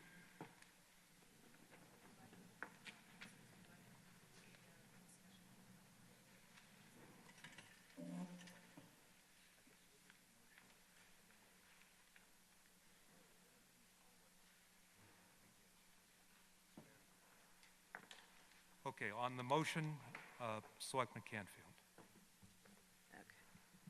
I move that the town amend the Scituate zoning bylaws in the following manner. 1, amend section 550.3D to add the following language, quote, "or to a homeowners association trust accompanied by a deed restriction approval and enforceable by the town, providing that the land shall be kept in an open or natural state and not built upon for residential use or developed for accessory uses such as roadway or parking as a method of protecting open space," or if, end quote, and change the language from, quote, "Secretary of Environmental Affairs," end quote, to, quote, "Secretary of Energy and Environmental Affairs," end quote. And 2, amend section 550.6E to add the following language, quote, "ownership by a homeowners association trust and subject to a recorded deed restriction as described in section 553D above," end quote. It's been moved and seconded. For the discussion, since this is an article sponsored by the Planning Board, I'll invite Rebecca Lewis to come forward to give both the Planning Board report and the explanation. Thank you. Thank you. Rebecca Lewis, 390 Hatherley Road. The Planning Board hereby reports that in accordance with Mass General Laws, Chapter 40A, a public hearing was held on this article on February 7th, 2019, and closed on the same date. On March 14th, 2019, the board voted unanimously to support passage of the article at the April 8th, 2019 annual town meeting. The changes to this article allow the language to be added, allowing a homeowners association trust to be incorporated as a method of protecting open space and a flexible open space development. There are currently 3 options for protection of open space and a flexible open space development. 1, donation of the open space to the town for conservation purposes. 2, donation to a conservation trust, or 3, a deed restriction accepted by the Commonwealth of Massachusetts Office of Energy and Environmental Affairs. The existing 3 options are not always available for every project, and the proposed new method provides a valuable alternative that would allow for protection of open space within these developments. The Planning Board supports this article. May I have the recommendation of the Board of Selectmen? Thank you, Mr. Moderator. Ms. Lewis covered most of the points I was going to make, which is good news for all of us. But I did want to just add that the language for the second part, which I don't think she covered, the state agency, basically they changed the name of the agency, and we need to amend it so that our bylaws reflect the right agency. And the Board of Selectmen unanimously support this. From the Advisory Committee, Mr. Kelly.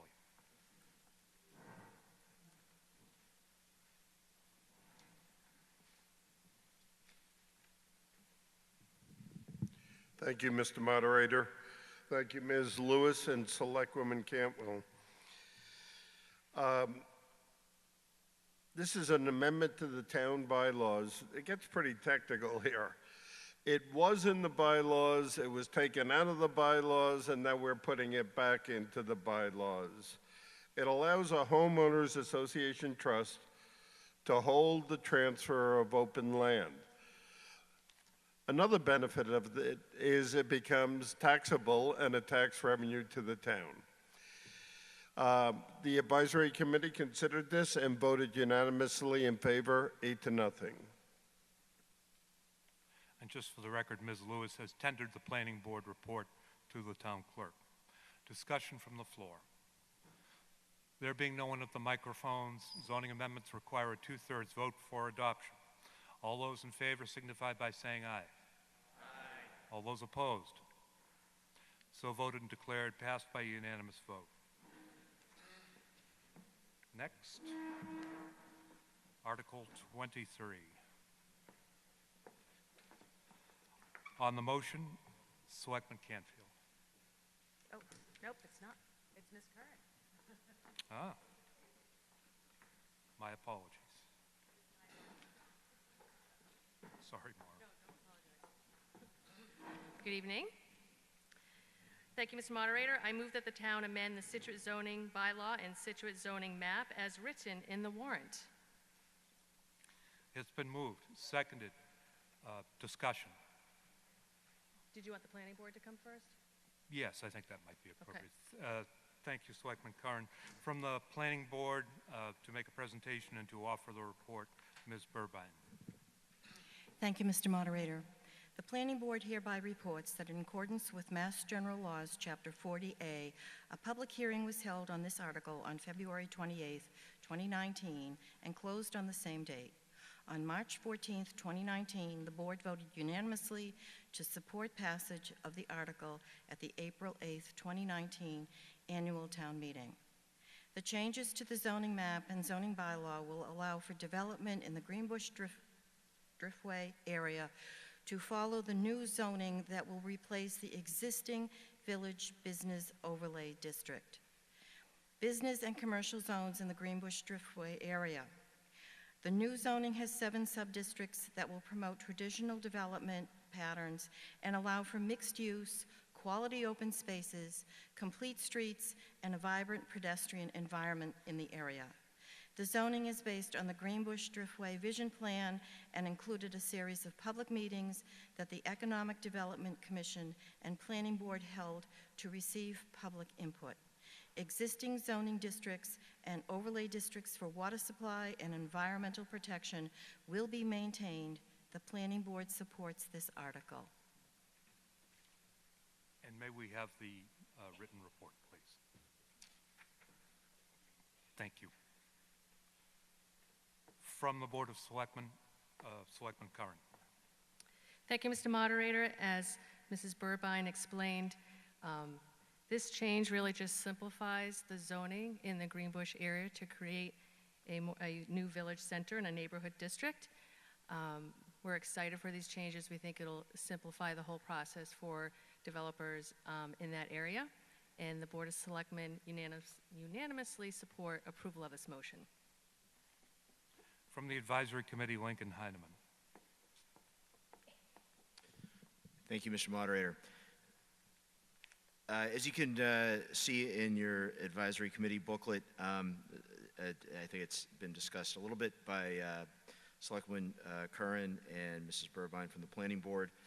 This article would, on a high level, clarify and simplify the business overlay zoning districts currently in place in Greenbush, and would make the change so that the organizing principle of the zoning there is, rather than being based on the separation of uses, that is the separation between industrial, commercial, residential, et cetera, it would go to a form-based code, so that is more focused on the look and feel of the area rather than the separation of uses. The Advisory Committee had a tie vote on this article and therefore does not recommend passage of it. The reason is because I think everyone on the committee and I think there's general agreement that this is a good simplification of the zoning bylaw. However, there were concerns raised by one leader and I think through her from other folks on Jenkins Place, which is a street. It is a dead-end street with relatively few homes. It's entirely residential now. That is off of Old Country Way, behind near the Untold Brewery there, and is, as I said, is entirely residential now. It is zoned and has been zoned for, I believe, several decades as a business district. However, the existing use is in fact residential. The concern from those leaders in that neighborhood is that they wanted it to stay residential, and that this is, pardon the pun, this large overlay, this large article and its passage is sort of the train out of the station for the Greenbush zoning area as a whole. So if this area is in fact going to be residential, retain this grandfathered usage, and not be commercial, which is the desire of those residents there, that this would be an opportune time to, in fact, have the zoning bylaws conform to what the actual usage is there, residential, and maintain it as such, residential. I think there's general agreement in having conversations with the Director of Planning and Development and some other folks. I think there's general agreement, it seems, that in fact this particular street, this particular dead-end street should in fact remain residential, that's a desired use, but it's simply a matter of the existing underlying zoning and continuation in this article that it would be officially commercial. Nevertheless, would still be used as residential. So the Advisory Committee, again, was not in favor of this, was in favor of the general concept, but wanted to perhaps put this off a little bit longer to amend this and officially make this street in conformance with the desires of the residents there, that it be residential, that it be rezoned so that it actually reflects its actual usage. I know there's been some discussion of perhaps an amendment to affect that on town meeting floor. I don't know quite how that would be worded, since I'm not a zoning expert, but I know that's a possibility. Thank you. Ms. Burbine of the Planning Board is asked to make an additional fact available to the membership. Thank you, Mr. Moderator. We held many meetings with the stakeholders from Jenkins Place, and we are certainly cognizant of their concerns and basically their concerns. And at this point in time, we will make sure that residents of Jenkins Place are well taken care of. They are all it's residential.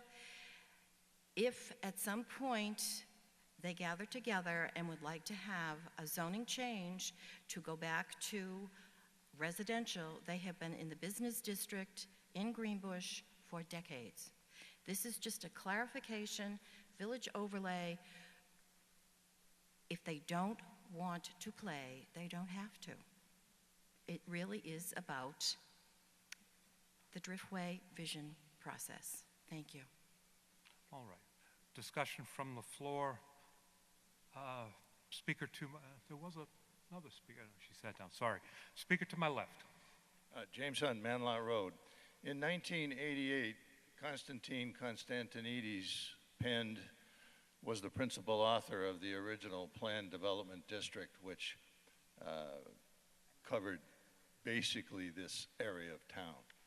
In 1991, I was the principal author of the major revision to the Planned Development District that covered the same area. Put a lot of thought into the PDD. Unfortunately, zoning in that area was grossly abused. It was interpreted poorly, in my view, and just plain didn't work. And that's why we have what we have out there on the Driftway and in Greenbush itself. The business district's fine, but the rest of it is just almost impossible. I congratulate the planning board, the not so new planning and development director, and the consultant for the work they've done on this project. It is amazing that they have come up with a comprehensive, enforceable, interpretable, and workable plan to replace the Planned Development District, and I gladly relinquish authorship, and I strongly recommend its approval as written. Thank you. Speaker to my right. Pete Toppin, 26 Clapp Road. Fundamentally, I don't have a problem with this idea, but we as a group need to understand that there is nothing underlined. It says, please note, underlined text represents additions to existing bylaw language. Strikeouts represent language to be deleted. There is not a single underlined phrase in this argument. So it's very difficult to tell what you really want to do because they're capitalized. They're not underlined. And I think that's frustrating. Thank you. Speaker to my right. Thank you, Mr. Moderator. I actually have the underlined copy. I think it's about 100. Could you identify yourself, please? Oh, Jennifer Kuhn, 20 Carey Litchfield Lane. Thank you. The copy is online. There's nothing available here in the room for anybody to look at it, so if you didn't print out or look at the 106 pages, you would not know what's included in this. I just wanted to make that point. I have several questions about the 106 pages, and also I wanted to make an amendment to the article. I wanted to request that the sub-districts shown on the map are reduced to 6 and not 7. Okay, so your amendment is, I move to reduce the number of sub-districts from 7 to 6 by removing the sub-district entitled. I'm sorry, can you say that again? Okay. To get this right. Your motion would be something, to amend would be something like, I move to amend the proposal by reducing the number of sub-districts to be transferred from 7 to 6 in number. Yes. By removing sub-district, insert identification reference. Sub-district GDG-NDTV. Okay. I'm going to ask you to bring that up. I want to have you give that to Town Council and Ms. Burbine to take a look at, just to make sure that it's all within the scope of the article, which I will rule on.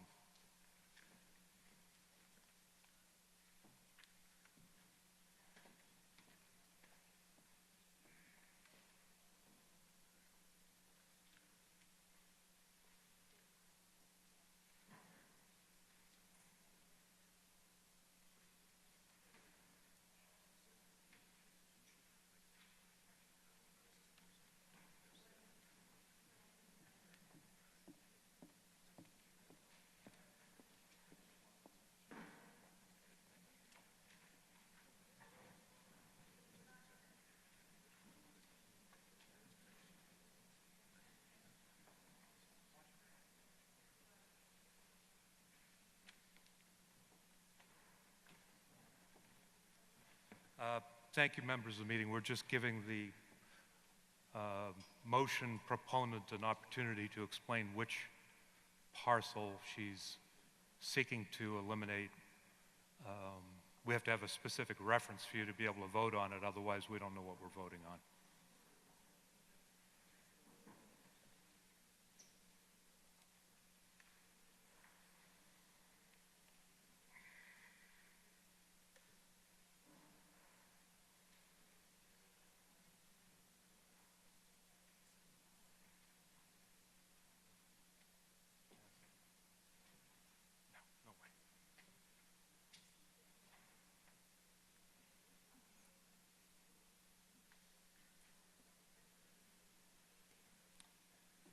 I'm going to call a 2-minute recess to allow the Brain Trust to sort this out. 2 minutes.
right, the meeting will come back to order.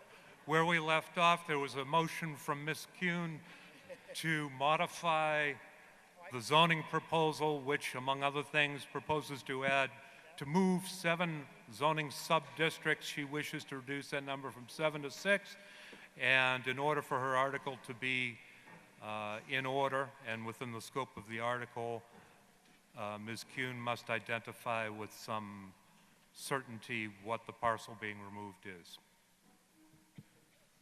Thank you. Ma'am. Thank you, Mr. Moderator. Okay, so I'm looking to amend the article by reducing the 7 sub-districts to 6 sub-districts as shown on the map. And the map was available last night. I printed 100 copies. No, make your motion, not an explanation. You've moved to reduce it from 7 to 6. 7 to 6, with the new Driftway Transit Village sub-district GDG-NDTV being the one sub-district I would like removed.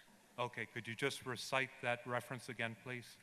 The reference is on the map. It's in the center of this area. No, that doesn't help. Okay. Give us the reference, Yep. please. The reference is the New Driftway Transit Village Subdistrict, abbreviated GDG-NDTV. Okay, that's been moved. Is there a second? Moved and seconded. Discussion, Ms. Kuhn. So I see with this, actually, it's a very nice plan and a very nice proposal, and I agree with everything that they're trying to do. Beautiful design details, renderings. I did have a couple of other questions about this 109-page. At the moment, we're just discussing your amendment. So I just feel that the area that I'm talking about is the upper part of the parking lot, the MBTA parking lot. And with this proposal, that would make it more of a residential area, proposed for retail, 4-story buildings with apartments upstairs. I think they're adding like 160 bedrooms. Proposal has been, traffic is extremely crowded. There's 1.5 parking spaces for a 2-bedroom apartment. Excuse me, has that project already been permitted? Yes, it has. So it would be grandfathered from the application of what you're proposing, correct? Possibility, yes. All right, so discussion about that project would not be in order. Okay. Please continue. Okay, so I just feel that this is an area that really should be kept commercial. Backs up on the transfer station, backs up on the business district on one side, the road going down the middle, and then the train station parking lot and train across the street. And then we have, on the corner is the Celtic dog kennel. I just think the area should really be kept commercial. And if we go to residential, it's not going to go back to commercial. And I feel that we should keep our commercial zoning and try to get some tax revenue from that. I just don't feel that people would want to live in that area. All right, thank you. Discussion solely on the amendment. I believe this gentleman was at the mic first. Richard Taylor, 6 Northie Farm Road. That wasn't my original discussion point, but I will. The transit-oriented development village on the upper parking lot, I think it's a real boon to the town of Scituate. It's currently permitted in the village business overlay district currently, so this isn't actually changing it, or we're just, as we've said multiple times, the new proposals or this new zoning bylaw is really just making it a lot simpler and not having multiple districts. So removing that, I think, would really be defeating the purpose of having that be a mixed-use, transit-oriented village. That's the perfect location right across from the train station for people to live, work, play, eat, restaurants, and I can see that it would be very attractive for businesses and people that want to live there too. So I would highly recommend not removing that from the bylaw. Mr. Taylor, I think I may have forgotten to ask you your name and address. If I did. Richard Taylor, 6 Northie Farm Road. Thank you. Lady at the center mic on the amendment only. Beverly Westerveld, 12 Harborview Road. on the amendment, would any of the underlined text that we cannot read or don't know have any bearing on the area that she is talking about? Okay, we'll address that question to the proponent. Yes, it does. There's a lot in there. There's a lot of redlinings. I think people need to look at it before they go and approve this. There's a lot of changes, little wording, streets. It's making, I think, a big difference in that area. So, ma'am, you're saying that the underlined text that's not in our book has a bearing on what you're proposing? Yes. Is there anyone here who can tell us what the underlined texts are so we would understand before we vote? Can anyone offer an explanation regarding? I'm trying to understand why Ms. Burbine. why the motion has been brought forward. The Drew Company, which is not part of this, meets the criteria for the underlying district. What we're proposing to do with the district that the proponent wants to remove, it's a moot point. It will mean nothing. It's already in the process of happening. So I do not understand this amendment, and I would like Mrs. Kuhn to please clarify and speak into the microphone so that I, who am getting old, can hear you. Thank you. I just believe that this area should be kept commercial. Jennifer, could you just move up to the mic a little bit? Oh. Thank you. I just strongly feel that this area should be kept commercial. I don't see Scituate residents going down there and getting an ice cream cone or strolling around the buildings and stuff at night or during the day. I see it as businesses and wonderful opportunity for businesses in Scituate. A lot of people are staying at home, working at home because of weather conditions or whatever. They could have small offices there. I just think it should be kept more of a commercial area. All right, I think we're ready for the vote on this one. Ms. Kuhn has offered an amendment to the main motion which would remove one of the parcels that are included in the overall zoning proposal. She's identified it, and we'll bring that up to the town clerk when we're done. If you approve her motion, the main motion that was originally offered would be modified as per her wishes. If you disapprove her motion, then the original proposal as presented to you stands. Are we all clear on that? Okay. All those in favor of the motion to amend signify by saying aye. All those opposed? No.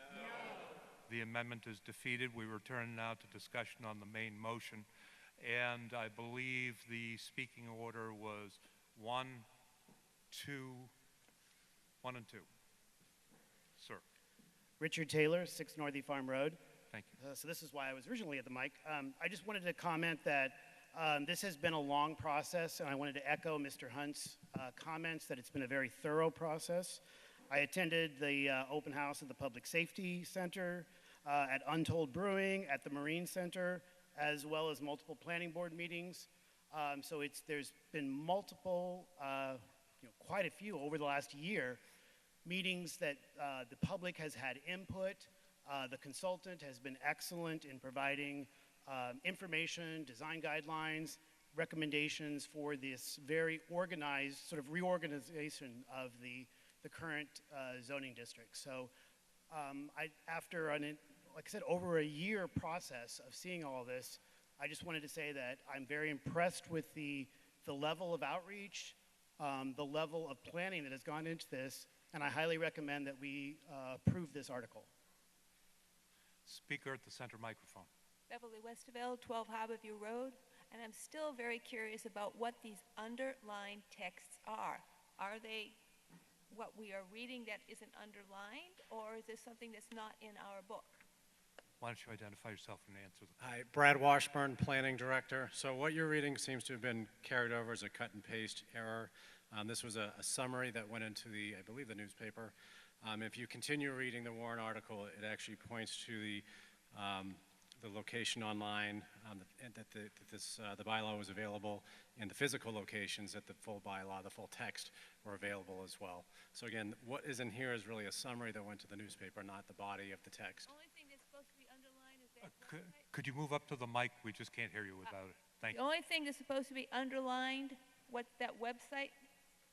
Or was this stuff supposed to be underlined in our book? Or was underlined a grammatical error? So as I just mentioned, again, that line that you just read, that sentence that you read was a carryover cut and paste error. So if you continue to read, it's the complete summary of what went into the newspaper article. But again, it's just a summary of the 106 pages that Ms. Kuhn mentioned. All right, thank you. Speaker to my right. Thank you, Mr. Moderator. Paul Barkowitz, 18 Damon Lane.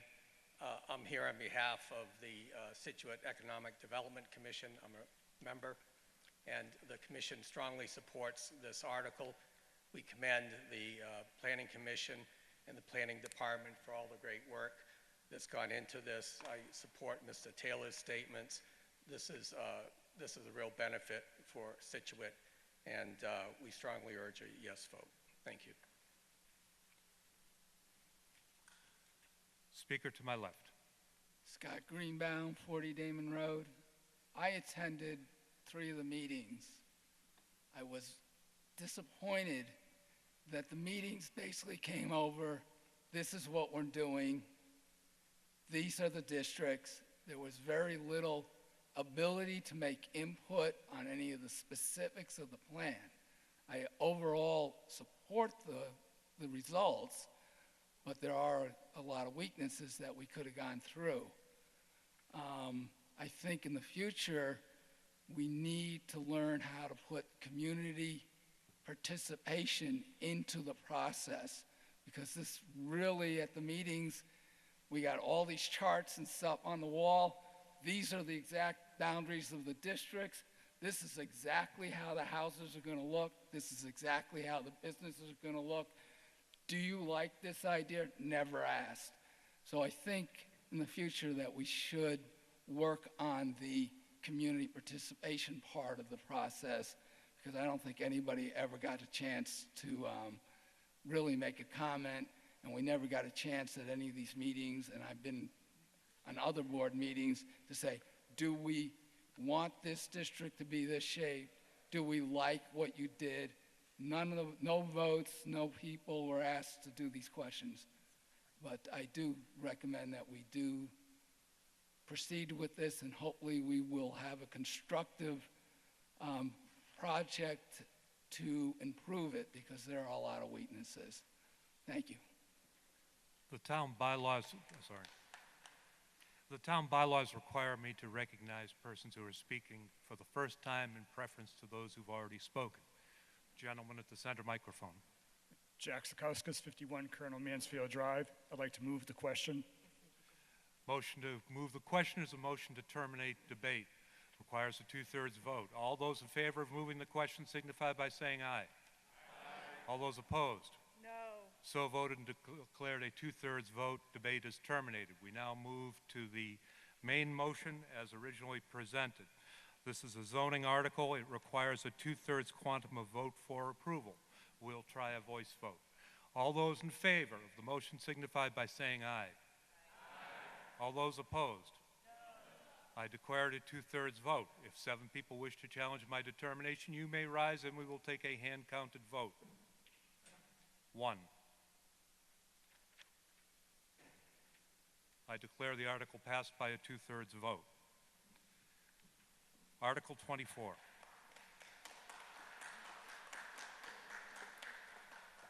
Selectman Curran. Thank you, Mr. Moderator. I move that the town amend the general bylaws, section 20110 of town meetings, manner of calling the meetings, by deleting the language, quote, and by publication in a newspaper, if any be published in the town, unquote, and inserting in its place the language, quote, and by posting on the town of Scituate website, quote. It's been moved and seconded. Discussion, Selectman Curran. This bylaw merely is giving us the authority to post the town warrants on our town website in place of publishing them in the newspapers, which not only brings us into current times, but also will save the town anywhere from $1,000 to often $10,000 a year just to post the warrant in the Patriot Ledger or the Mariner. And the Board of Selectmen unanimously support this motion. Thank you. From the Advisory Committee, Ms. Metro. Thank you. The Advisory Committee recommends approval with unanimous vote of 8-0. Discussion from the floor. There being no one at the microphones, passage of this motion requires a majority vote. All those in favor signify by saying aye. Aye. Opposed? So voted and declared passed by unanimous voice vote. Article 25. On the motion, Selectman Curran. Thank you, Mr. Moderator.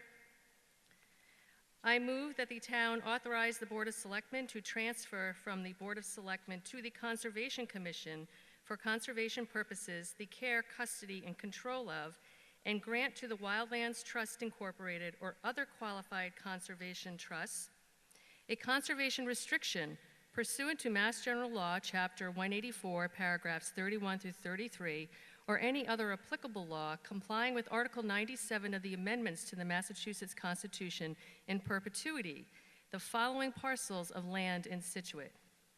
A, 3 parcels on Clapp Road identified on the Town of Scituate GIS Viewer Assessor's Maps, otherwise known as the Assessor's Map, as 0 Clapp Road, parcel ID 25-5-3-A, recorded in the Plymouth County Registry of Deeds, Book 5266, page 496, parcel ID 25-5-3-0, recorded in the Plymouth County Registry of Deeds, Book 5270, page 249, and parcel ID 25-5-2-R, all as shown on a plan of the land by Horsley Witten Group dated October 24th, 2018, a copy of which is available at the town clerk's office and the library and town website at www.situatemass.gov.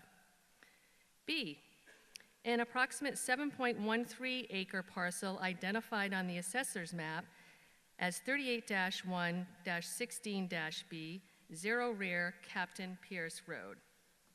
C, an approximate 9.38 parcel identified on the assessor's map as 33-8-1 Woodland Road. D, a portion of a parcel identified on the assessor's map as 23-1-6, excluding approximately 6.6 acres as shown on a plan by Horsley Witten Group dated January 15th, 2019, a copy of which is available at the town clerk's office, the library, and the town's website. And E, authorize the Board of Selectmen to simultaneously petition the legislature to enact special legislation to authorize the use of approximately 7.11 acres of the Ellis Estate land known as the Public Safety Complex for general municipal purposes without any restriction imposed on such use by Article 97 of the amendments to the Massachusetts Constitution, contingent upon the effective transfers and conservation restrictions on the land described in A through D above, which will ensure the land described in A through D above will be subject to the protections of Article 97 of the amendments to the Massachusetts Constitution, and to transfer from free cash the sum of $10,000 for such purposes. It's been moved and seconded. Discussion, Selectman Curran. Thank you, Mr. Moderator. Mr. Moderator, I do have freedom to discuss 25, 26, and 27 at this time. Yes, that makes sense. Okay, thank you. So, members of the meeting, Selectman Curran will be discussing this and the next articles. And when it comes time to ask questions, if you wish to ask questions about any part of her presentation, which would include the subsequent 2 articles, you may do so. Selectman Curran. Thank you. Article 25, the current article, and the next 2 articles, 26 and 27, all pertain to finalizing an agreement proposed in 2016 by the Board of Selectmen to the State Attorney's Office in response to a complaint filed by the abutters of the public safety complex that the land that it was built upon should remain in conservation. Recognizing that this controversy would most likely only be settled in the highest of courts, the board proposed placing into conservation an alternative lot of land equaling the 7.1 acres that the public safety complex was built upon to avoid costing the taxpayers money and debating it for years. After 2 years of searching for suitable land, the board has identified several lots of land to place into conservation that is in excess of the 7.1 acres due to the difficulty of really being able to identify one contiguous piece of land in town that met all of the requirements requested of us. So in this article, you will see that we are requesting a total of 35 acres of land, mainly due to the fact that many of these parcels are a mixture of wet and dry areas, and outlined in the advisory book, you will find these 4 different areas that are being requested to go into conservation for perpetuity.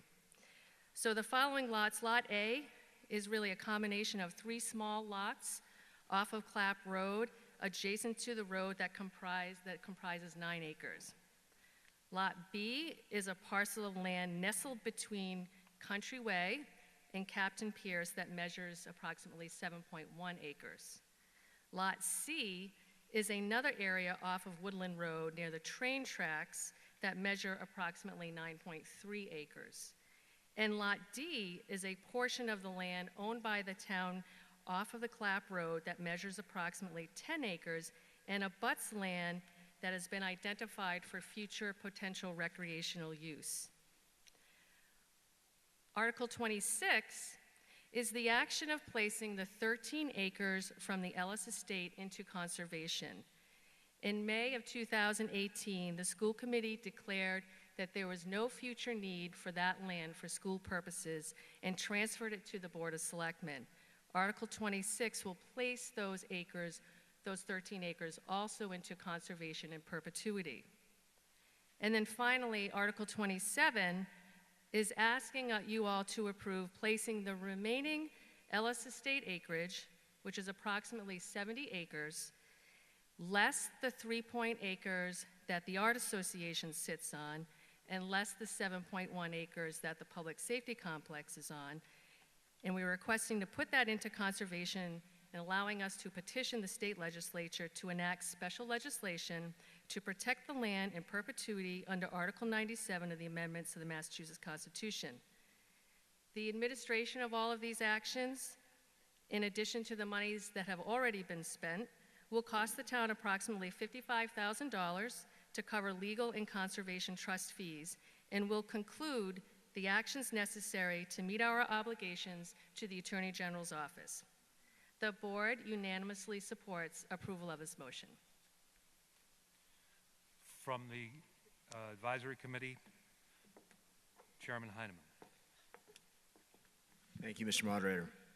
I think Selectwoman Curran did an excellent job of summing up what these 3 articles do.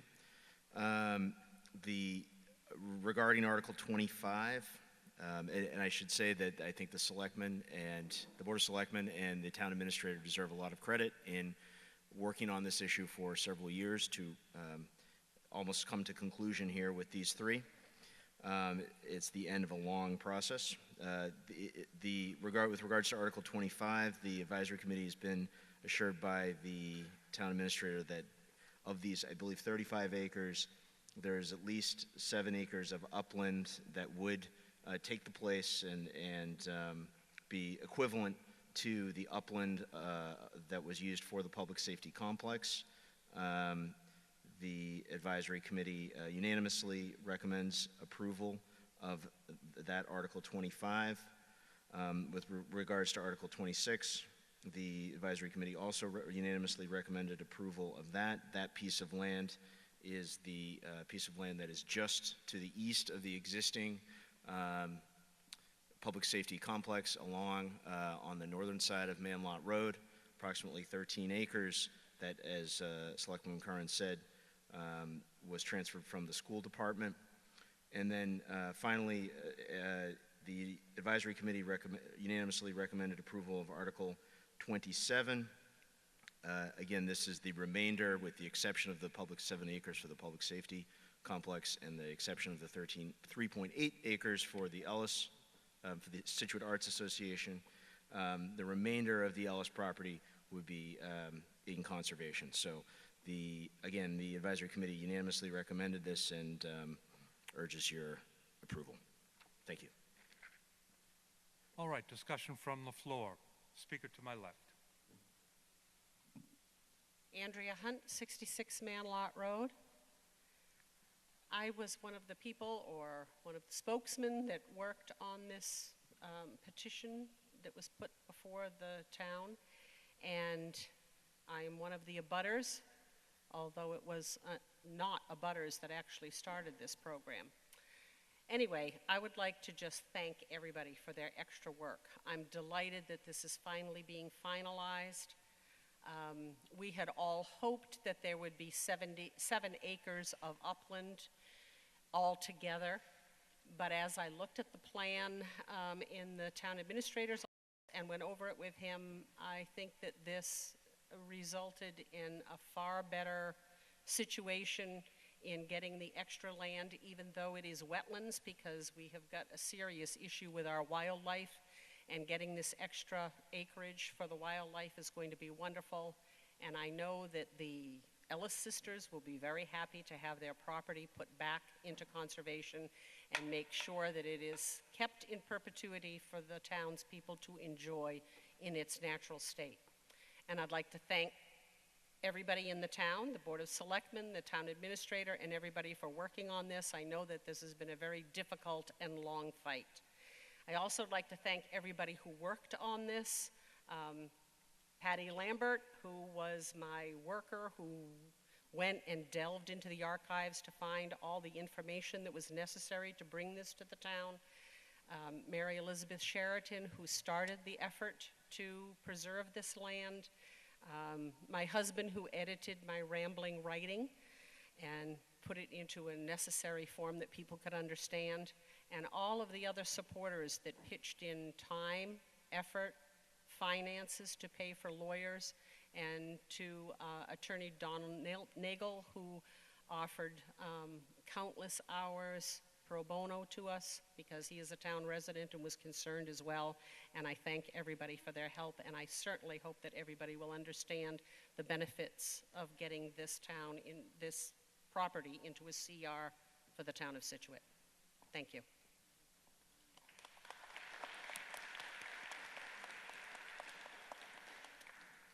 Speaker to my right. Hello, Freya Schlegel, 9 Westgate Lane. I am a butter to the Shram Swamp, which I believe was either B or C. And I just wanted to say I'm super psyched that it's going into conservation, because when we bought our house, we thought it was conservation. And there's lots of animals back there, and I'm, as you know, a big tree hugger, so I'm very happy. I do have one question, though. We have a horrible mosquito problem. I've tried to address it with the Plymouth County Mosquito Control.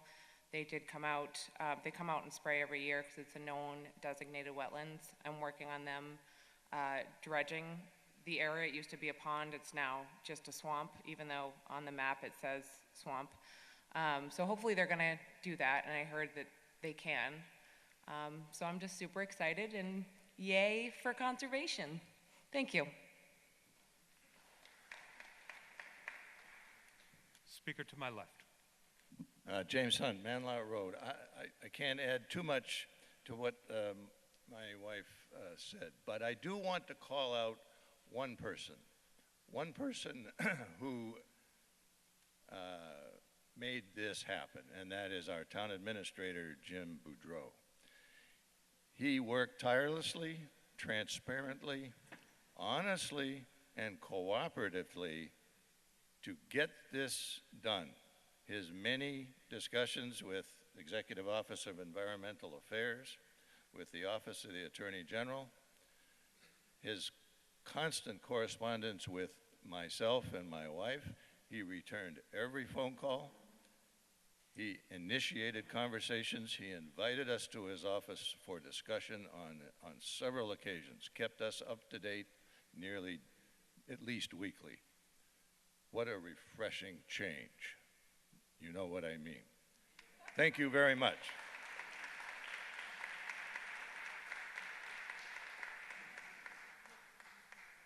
Speaker at the center mic. Robin Glazier, 26 Persimmon Drive. I think I know the answer, but I just would like clarification in the language. In the 1994 town meeting, Article 16 language was used relating to the Arts Association's stewardship of the Ellis House that included, quote, along with an easement over the driveway. So I'm assuming that language is still in effect for our usage of to and from the house. Selectman Curran. Yes. Thank you. I'm separately recognizing Selectman Curran. Thank you for the comments and the accolades to our town administrator, Jim Boudreau, but we also want to recognize Mr. DeVito, Joe, who is our new assessor, who really had to scour through over 20 and 25 different parcels of land, actually over 60 different parcels of land throughout Scituate to identify suitable parcels for us to consider. So he also deserves a great amount of gratitude.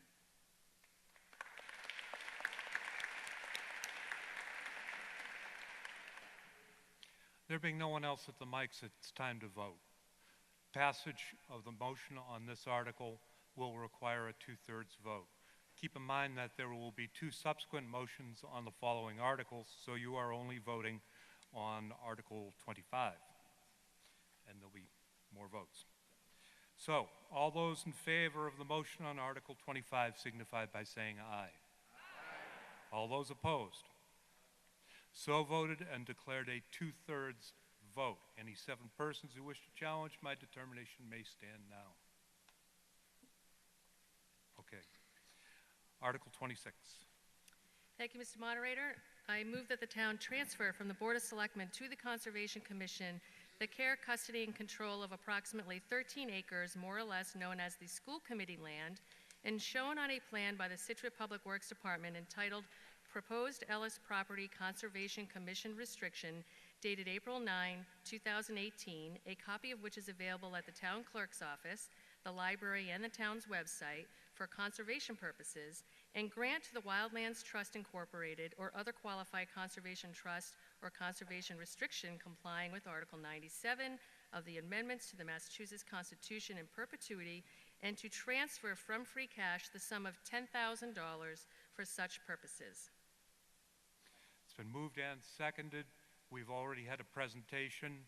We've already had a recommendation. No one is at the mics. All those in favor of approving this motion signify by saying aye. Aye. All those opposed? So voted and declared passed by a 2/3 vote. Any 7 people who wish to stand and challenge my determination to get a hand count may do so now. Next article, 27. Thank you, Mr. Moderator. I move that the town grant to the Wildlands Trust Incorporated or other qualified conservation trust a conservation restriction pursuant to Mass General Law, Chapter 184, paragraphs 31 through 33, or other applicable law complying with Article 97 of the amendments to the Massachusetts Constitution in perpetuity on approximately 70 acres of the Ellis Estate land currently under the care, custody, and control of the Conservation Commission, situated easterly of Chief Justice Cushing Highway and northerly of Manlot Road, being shown as parcel 12-3-1 on the Town of Scituate Assessor's maps, and also depicted as Lot 1 on a plan of land recorded with the Plymouth County Registry of Deeds in Plan Book 15, page 191, excluding the land and building used by the Scituate Arts Association Incorporated, containing approximately 3.8 acres, and shown on a plan by the Scituate Public Works Department entitled Proposed Ellis Property Conservation Commission Restriction, dated April 9, 2018, and further to authorize the Board of Selectmen to petition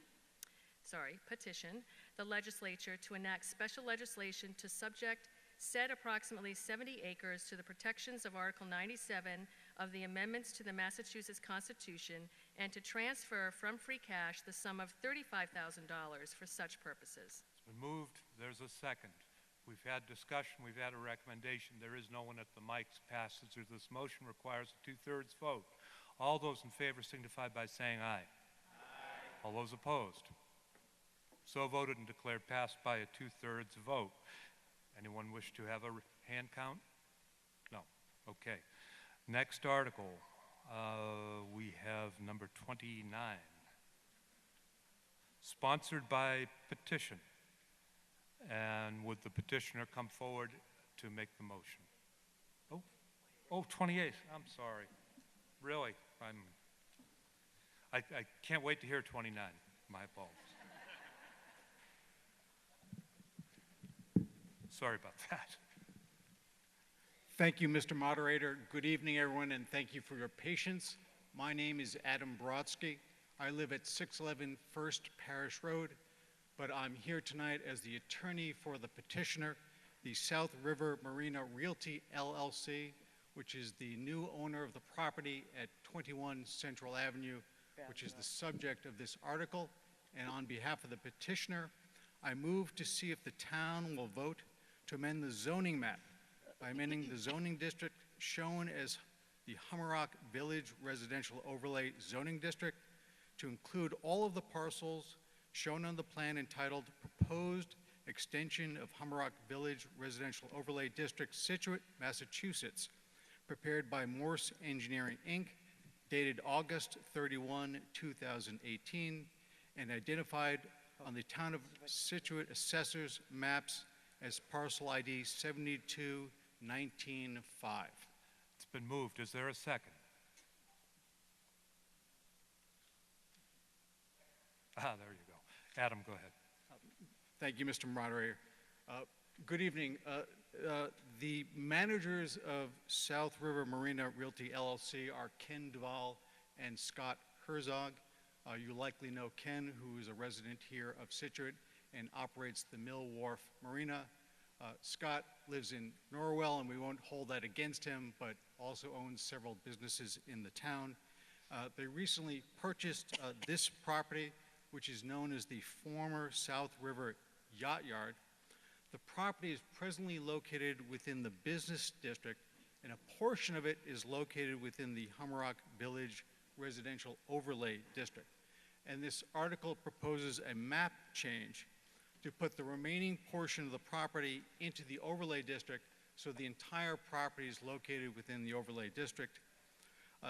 Again, you're likely familiar with the property. There's a large, somewhat unsightly metal building, and it's been historically used as a boatyard and a marina. A little history: in 2007, the town undertook to rezone portions of Hummerock to promote change and economic development. You may recall that there was recognition at the time that the business district was underutilized, and I respectfully suggest it still is underutilized. And the town decided to promote economic development by encouraging multifamily use. And they did this by creating the overlay district, which is laid over the business district and allows, by special permit, multifamily use in the overlay district. As part of that process, the town hired zoning consultants to draw up the map for the overlay district. And in fact, the preliminary map drafted by the town's consultants included the entirety of this property. However, when the map was reviewed during the public hearing process, there were several people, including the former operator of the boatyard, who asked that the property be removed from the map. Apparently, there was concern regarding preservation of the boatyard and the marina. As a result, when the final map was approved at town meeting, it carved out a portion of the property. The waterfront portion of the property is not located within the overlay district, but the rest of the property, which has frontage on Marshfield Avenue and Central Avenue, is in the overlay district. We respectfully suggest that the boatyard industry has changed, and there is no need for a conventional boatyard in Hummerock. For example, we have a travel lift that hasn't been used in years, and the new owners intend on keeping and operating the marina, which is a valuable asset. They're certainly intending on continuing to perform certain boatyard operations, but it's really no longer economically viable to operate a conventional boatyard at this property. So they would like the ability to explore other uses of the property, including potentially multifamily use, and they can only do this if the entire property is placed into the overlay district as originally mapped. We presented this concept of a map change to the planning department actually last year, and I don't want to speak for the planning department, but it was favorably received. But you've seen all of the hard work that they've been doing with respect to zoning, and they simply didn't have the capacity to take on yet another zoning map change, and so we proposed this as a citizen's petition. This was presented to the Planning Board, the Advisory Committee, the Zoning Board of Appeals, as well as the Board of Selectmen, who support this map change. We've consulted with people in the neighborhood. They support the article. And in fact, even some of the people who wanted to remove the property from the map originally in 2007 have changed their minds and agree that it's appropriate now to put the entirety of the property within the overlay district. There's no specific project in mind. The new owners need to change the map in order to evaluate alternatives. We're not changing the zoning bylaw, we're only changing the zoning map. We would still require any and all necessary permits, including a special permit, in strict compliance with the zoning bylaw in order to do any new project on the property. Again, the purpose of the zoning map change is to allow the new owners to consider the uses proposed by the overlay district, and this is all being done consistent with the original intent, which is to revitalize the business district in Hummerock, and we ask that you please support the article and vote yes. For the recommendation from the Board of Selectmen, Chairman Dennehy.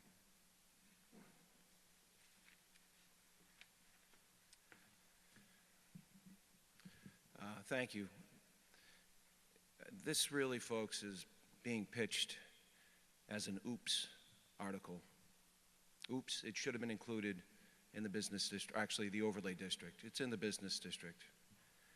Frankly, it's basically trying to circumvent, do an end round about around the planning board, if you will, because they don't have time to wait to go through the process. We just went over an article dealing with the Green Bush, talking about the amendments, talking about changing different aspects of it, having public meetings for public participation for people, neighbors, to come and get involved. Petitioners saying that they met with people, but most of the people down there are gone during the winter, and frankly, there should be public notices for meetings to discuss what exactly is going to happen here. These people are investors. They bought the property. They bought a boatyard. Has business uses. What they're looking to do is to see what kind of value they get out of it. If they wanted to buy property that gave value out of it, which gives you the overlay, which gives you condos, which gives you apartments, then they should have bought property within that district. They didn't. So they're trying to carve out so that they can make their property beneficial, not from a business perspective, but from a residential. If they want to do that, then it's the Board of Selectmen's position, then go through the process. Set up the meetings, meet with the planning board, meet with the planner as well as the director of planning and development to ensure that, yes, indeed, the rights of the citizens of this town are protected. So as a result of that, the board decided that it voted against it 4-0. The position of the board is go back, go through it this year then, and if that's the case, then come back at the next annual town meeting a year from now, and then put it into that district. Thank you. From the Advisory Committee, Mr. Kelly.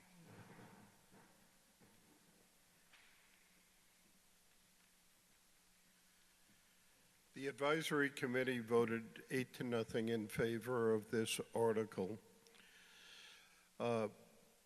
Based upon the new information that the selectmen just presented, we were unable to reconsider this.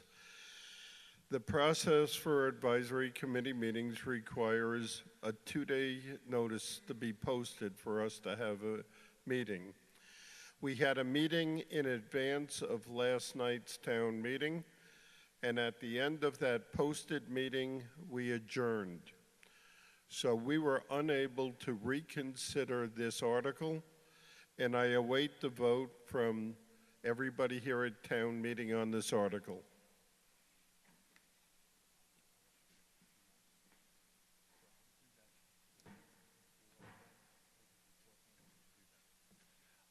From the planning board, to offer the report of the planning board, Mr. Ben Bornstein. Thank you. The planning board hereby reports that in accordance with Mass General Laws, Chapter 40A, a public hearing was held on this article on February 7th, 2019, and closed on the same date. On March 14th, 2019, the board voted unanimously to support passage of the article at the April 8th, 2019 annual town meeting. The changes to the zoning map will allow for the extension of the Hummerock Village Residential Overlay District to extend to the full parcel identified on the Town of Scituate Assessor's Maps as parcel ID number 72-19-15. The expansion of the Hummerock Village Residential Overlay District to this parcel would allow for potential redevelopment of the site. The planning board supports this article. Thank you.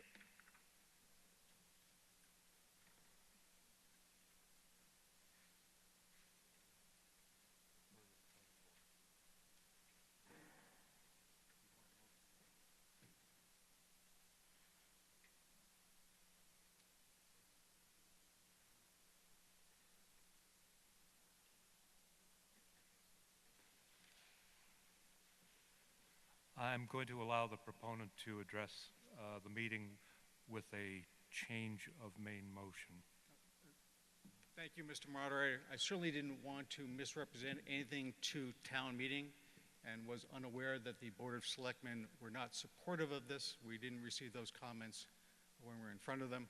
I just want to assure the town that we went through a public hearing process and consulted with all of the boards, as well as consulting with all of the property owners who would be impacted by this. So I want to make sure that you understand that this was entirely transparent. This was not intended, and I don't think we've ever represented that it was a bloop motion. Circumstances have changed, and we wish to change the zoning map to reflect those circumstances. We respect the decision of town meeting when they laid out the zoning map in 2007 and 2008. So I just want to assure the town that our intentions were entirely honest here, and that this was not intended to circumvent any of the public process which we went through, consistent with our statutory requirements to get this article on town meeting. Having said that, we take the selectmen's concerns seriously.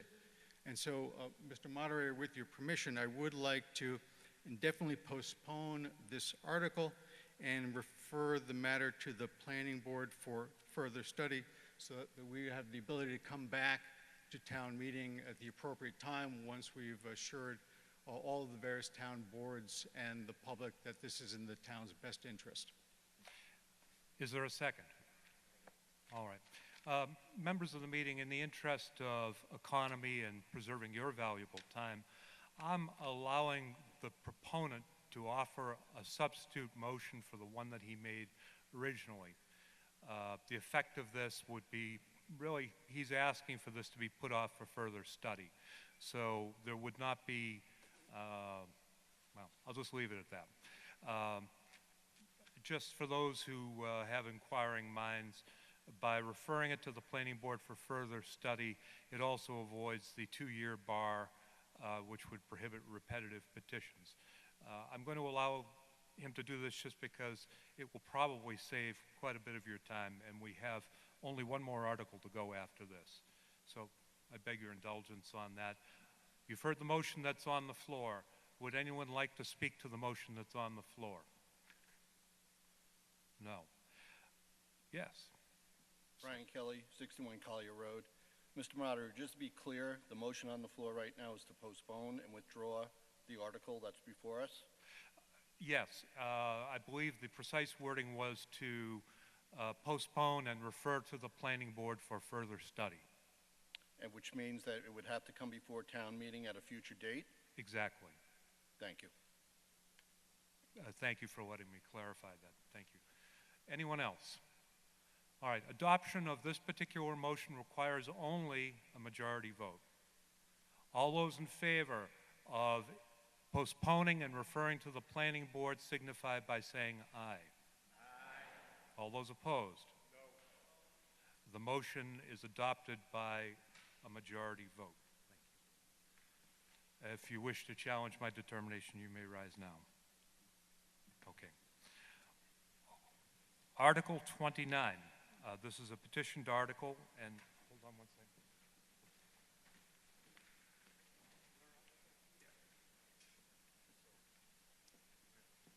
Let me adjust this for you. What do you got for a motion? Okay, good. So hold on. So what you do is when I recognize you, you just read Yep, that off. I I'll will. get a second, and then you're good to go. Okay.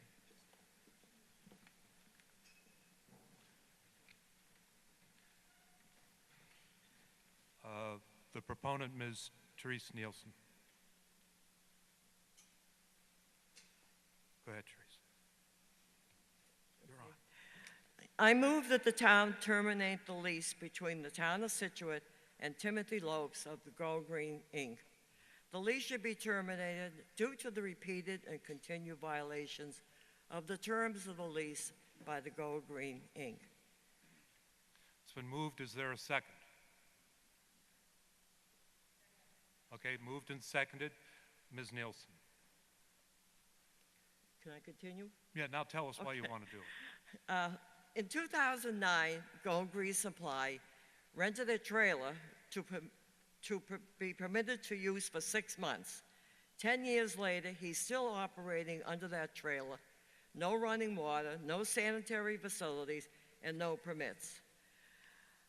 I'm also representing Mr. McKeever, who could not be with me tonight because he had a family crisis. Mr. McKeever is a neighbor that lives next door to the Go Green Supply. He and his wife and his children and guests have been repeatedly exposed to persistent, ongoing noise, air, and environmental pollutants caused by the commercial yard waste operating conducted by Timothy Lopes of Go Green Supply, Inc. On the town, he's renting on the town owned by the, renting 4 acres of property owned by the town at 161 Driftway. Go Green has been operating this commercial business in violation of the lease agreement with the town of Scituate for many years. As a direct result, the noise, the air, the environmental pollutants have caused an ongoing nuisance to Mr. McKeever and his family and have interfered with the McKeever's right to a quiet enjoyment of their property, as well as causing intimidation of the property value. In 2009, Go Green signed the lease with the town of Scituate for the property located at 161 Driftway. Said lease only permitted a yard waste composting facility for the parking and storage of equipment for the purpose of conducting yard waste composting operation. Despite the single use alone by the lease, Go Green Supply has violated the lease for years by using the property for storage, retail sale of firewood, crushed stones, cobblestones, pavers, and other landscape supplies. Go Green has also violated zoning ordinances by installing the large trailer on the site without a permit. The town of Scituate has been noticed that Go Green Supply has been operating in violation of the terms for at least since 2010, but has taken no action to address and repeat the multiple breaches of the lease. Lopes seems to be operating in a violation of the terms of the lease, page 6, section 9, permitted uses, which states the leasee shall be permitted to use the lease premises only as a yard waste composting facility and for parking and storage of equipment for the purpose of conducting yard waste composting operations. The leasee shall not be permitted to use the leased premises for any other purpose. While the landscape supply operation is permitted use for the right in the C zone, the composting operation, as you point out, is not licensed, nor was it ever permitted by the zoning board or the planning board. Mr. Duggan then gives the following recommendation to the town administrator. I'm going to skip that other thing. Despite the fact that the Scituate zoning enforcement officer advised the town administrator that Go Green was in clear violation of the lease, and for the use of the grinders to make mulch was a manufacturing operation which required permission from the ZBA. The town has taken no action to enforce the terms of the lease and allowed his nuisance to continue to harm the McKeevers and other residents in the area. On May 24, 2010, the town administrator received a detailed letter from Anthony Tanya Trevisi, who is Mr. McKeever's lawyer, in consideration of the noise caused by the Go Green composting operation, which resulted in Mr. McKeever and his children having trouble sleeping and using their yard, and the unpleasant causing of thick film of dirt on the exterior walls and windows of his home. The McKeevers are forced to keep their windows and doors closed all the time in order to prevent the dirt, the dust, and has taken no action to stop these violations of the lease and allowed his nuisance to continue for at least 9 years. The McKeever family are the ones who have paid the price, and this day still have to deal with the noise, foul odors, danger, and repeated fires, and of course, the constant dirt and mulch residue left over the home by the year. The lease also requires for Go Green to obtain all necessary local and state permits and comply with the same. Go Green has never applied for or received the required permit for composting under state regulations. They have been in violation of the statutory requirement since, and at least since 2012. Go Green is now claiming he doesn't need the required permit because they are not composting. Again, composting is only use permitted in the lease. Tim Lopes admitted during a hearing before the advisory board that he is not composting any yard waste. At this time, the only permitted use provided for a lease is clearly being violated. Go Green's unlicensed composting operation has resulted in multiple complaints from the neighbors to the towns for excessive noise, dust, and odors, in addition to the unlawful storage, large piles of compost and mulch, has led to multiple fires of their location. These repeated fires have cost the residents of Scituate thousands of dollars in water use alone. That's where our water's going. In fact, according to the Scituate Fire Department, from 2002 to 2016, over 2 million gallons of water, of town water, was needed to put out the multiple and repeated fires at Go Green. The cost of the town water to the residents of Scituate is exorbitant enough, but when you add in the cost of dozens of Scituate firefighters who had to respond over and over again to put out these fires, the actual cost must be in terms of thousands of dollars or even higher.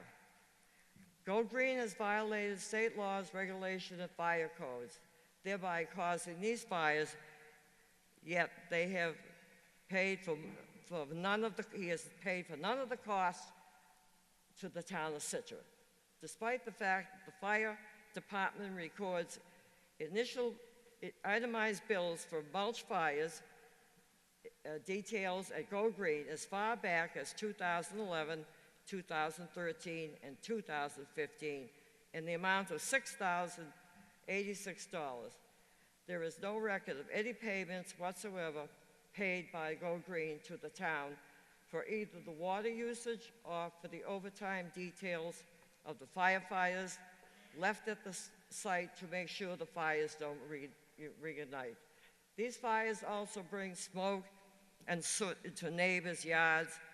People like the Kivas constantly living in the fear of their home burning down.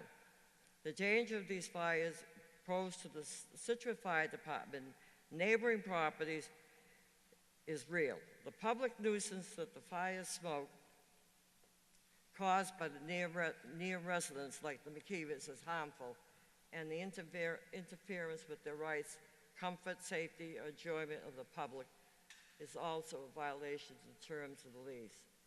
I have also 177 signatures from the town of residents, the residents of the Scituate, that do not agree with his operation either. Ms. Nielsen, would you like to submit a copy of that petition to the town clerk with the signatures? Okay. Go Green is also violating his provision in the lease. The use of the grinders to turn yard waste into some form of mulch creates constant noise, dust, odor, and other air environmental pollutants. Mr. McKeever and his family have been damaged by these violations. The McKeevers are unable to go outside the yard, open the windows in their home due to the grinding and the rustling dust and dirt and mulch that shifts into their yard. The noise has kept his children awake, and the grinding left his house covered with dirty ash. The kids can't play in their yard, and they can't even cook on their grills outside. The aerial photographs submitted also show, which should be on the screen, that the dark water is running from the leased premises into the marshland adjacent to it. This type of environmental pollution of a wetland area also violates the lease. The Go Green flyers referring to good mulch reveal that Go Green is grinding, then using dyes to color the mulch for sale. These dyes are tainted runoff water, clearly present a danger to the marsh, wetlands, and the North River, which are next to the Go Green site. The town of Scituate owns this property. Scituate Town Administrator and the Board of Selectmen entered into the lease agreement with Go Green. The town of Scituate bears responsibility to enforce the lease provisions. It has been evident since 2010 that Go Green is operating in violation of the lease agreement. Excuse me one second, Ms. Nielsen. That's just all repeated. Oh, it looks like I you're on thank the you line. for your Go ahead. prompt attention to this important matter. Hopefully, the repeated breach of the lease will be properly addressed so that no legal action against the town of Scituate and Go Green will be not necessary. Thank you, everybody.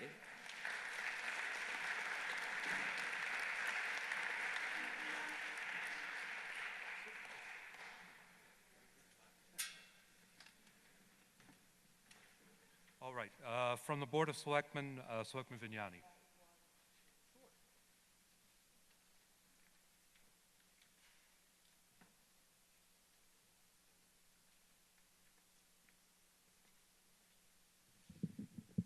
Thank you, Mr. Moderator. At annual town meeting in 2008, the town authorized the Board of Selectmen to go into a lease or lease a piece of property which is commercially zoned and industrial zoned over by the wastewater treatment plant. Let me take you back to what we used to do with our brush at that point in time. As many of you remember, we used to bring the brush to the transfer station, and we would dump it over in the corner over by, if you go straight when you go in there. At that point in time, the town had an expense of getting the employees of the transfer station and front-end loaders to take that brush and to move it to different places on the property because it would get backed up in that area. Then the town had an expense of hiring somebody to come in and take that brush and transport it off the property for use at some other place. What we did when we went into this lease with Go Green is we, A, took a piece of property that was not generating any revenue and got rent from it. B, we eliminated the expense from having our own employees move this brush around. And C, we eliminated the expense of having a contractor come in and remove the waste. So the lease for the town was a win-win-win. We got revenue, we eliminated two expenses. In terms of the petition, the petitioner's attorney sent us a letter about 2 weeks ago listing all of the complaints.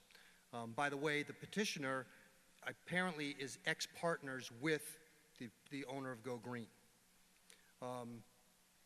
The town administrator has seen the letter that we got from the attorney. He's been swamped with town meeting and he hasn't had time to address it. What will happen is, after town meeting, he'll read all the complaints, he'll deal with it, and then if necessary, it will be brought before the Board of Selectmen for their action.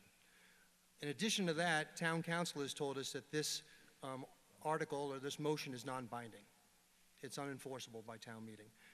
Otherwise, every contract would come before us to be canceled. So the town authorized us to go into a contract. The board went into a contract. It helped the town, and now there's issues with it, and it will be addressed in the normal manner. It'll be brought before town administrator. The town administrator will deal with it, and then it'll come before the board to deal with it if there's things that need to be dealt with. The Board of Selectmen voted unanimously not to support this article. From the Advisory Committee, Chairman Heineman. Thank you, Mr. Moderator. The Advisory Committee, well, first of all, I want to say, I think certainly commend Mrs. Nielsen in using our direct democracy system to attempt to affect change on an issue that she perceives is going on there.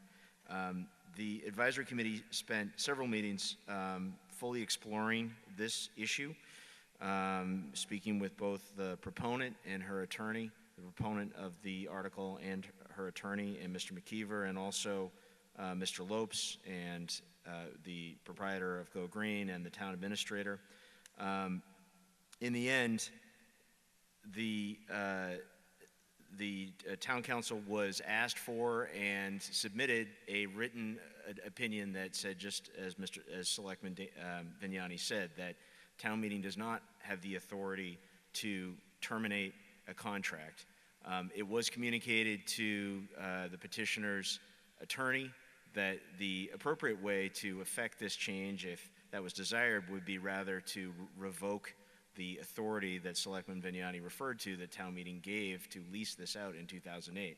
That would be the way that town meeting could have an effect over this, not by canceling the contract because it doesn't have the authority to do so. So if that was the case, if town meeting, my understanding is if town meeting revoked that authority, then whenever this contract was up, then it would revert, and would no longer, the selectmen would no longer had to have that have the authority to issue that contract. So with all that being said, with that written opinion from town council, the majority were not in favor, 2-6, of recommending approval of this article. Thank you. Discussion from the floor.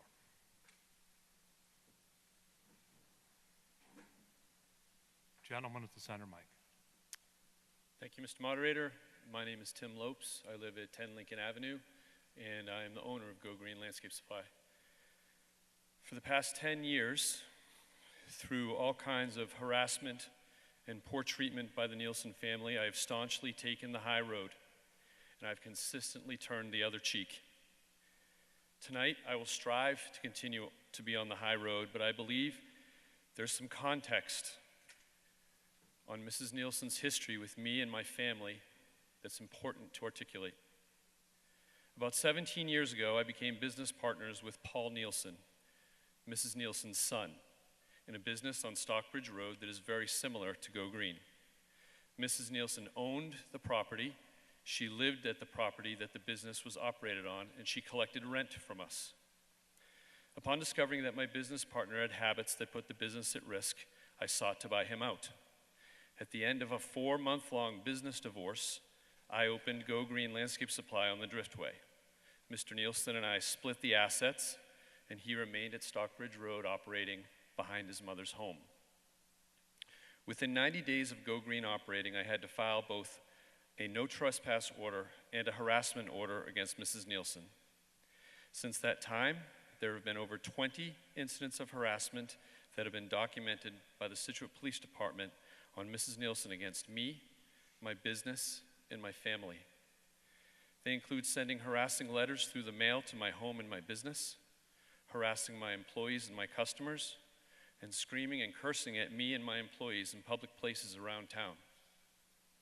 But perhaps the most disturbing acts done by Mrs. Nielsen have been done to my children.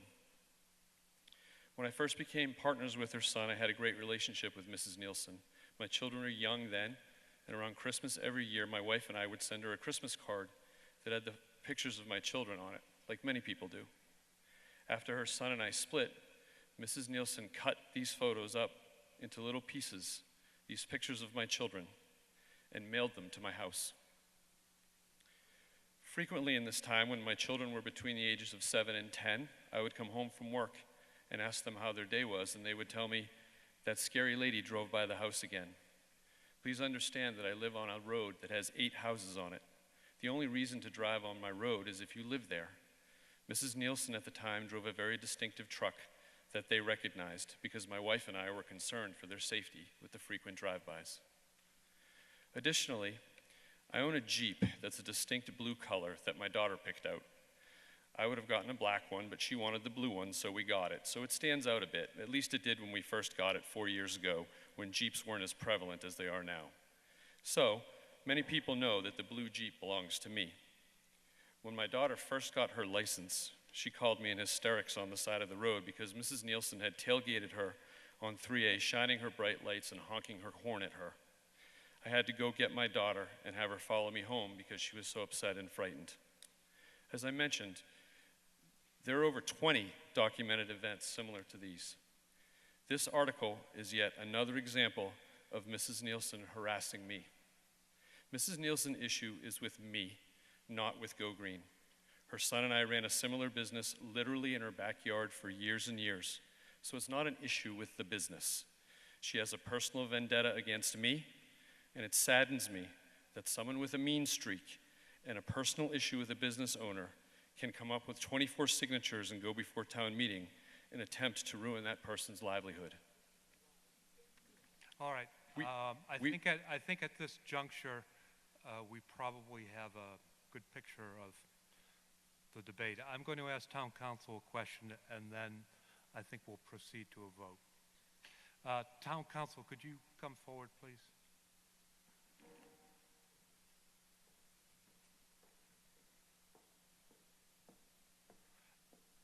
Just for the benefit of the meeting, could you give us an opinion as to whether this article would be binding if approved, or in the alternative, whether it is in the nature of a resolution?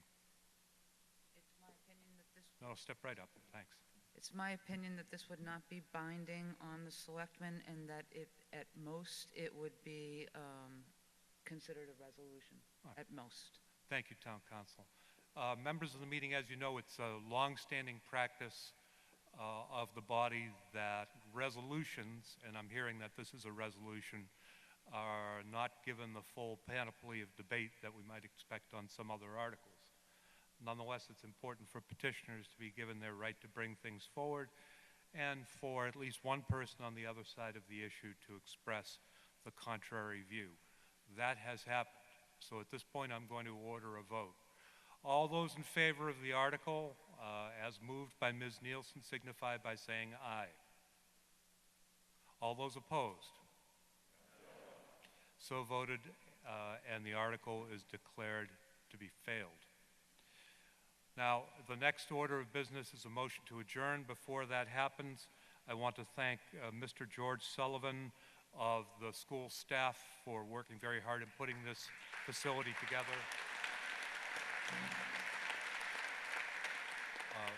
Mr. John Capilupo, who very kindly put together the sound system to help us out with this place. He's doing a great job with a tough room. Madam Town Clerk and the counters, the tellers, and everybody who put in all this time. If you could please give them a round of applause, I'd appreciate it. I'll entertain a motion to adjourn. It's been moved, it's seconded. All those in favor signify by saying aye. Aye. All those opposed, this meeting stands adjourned.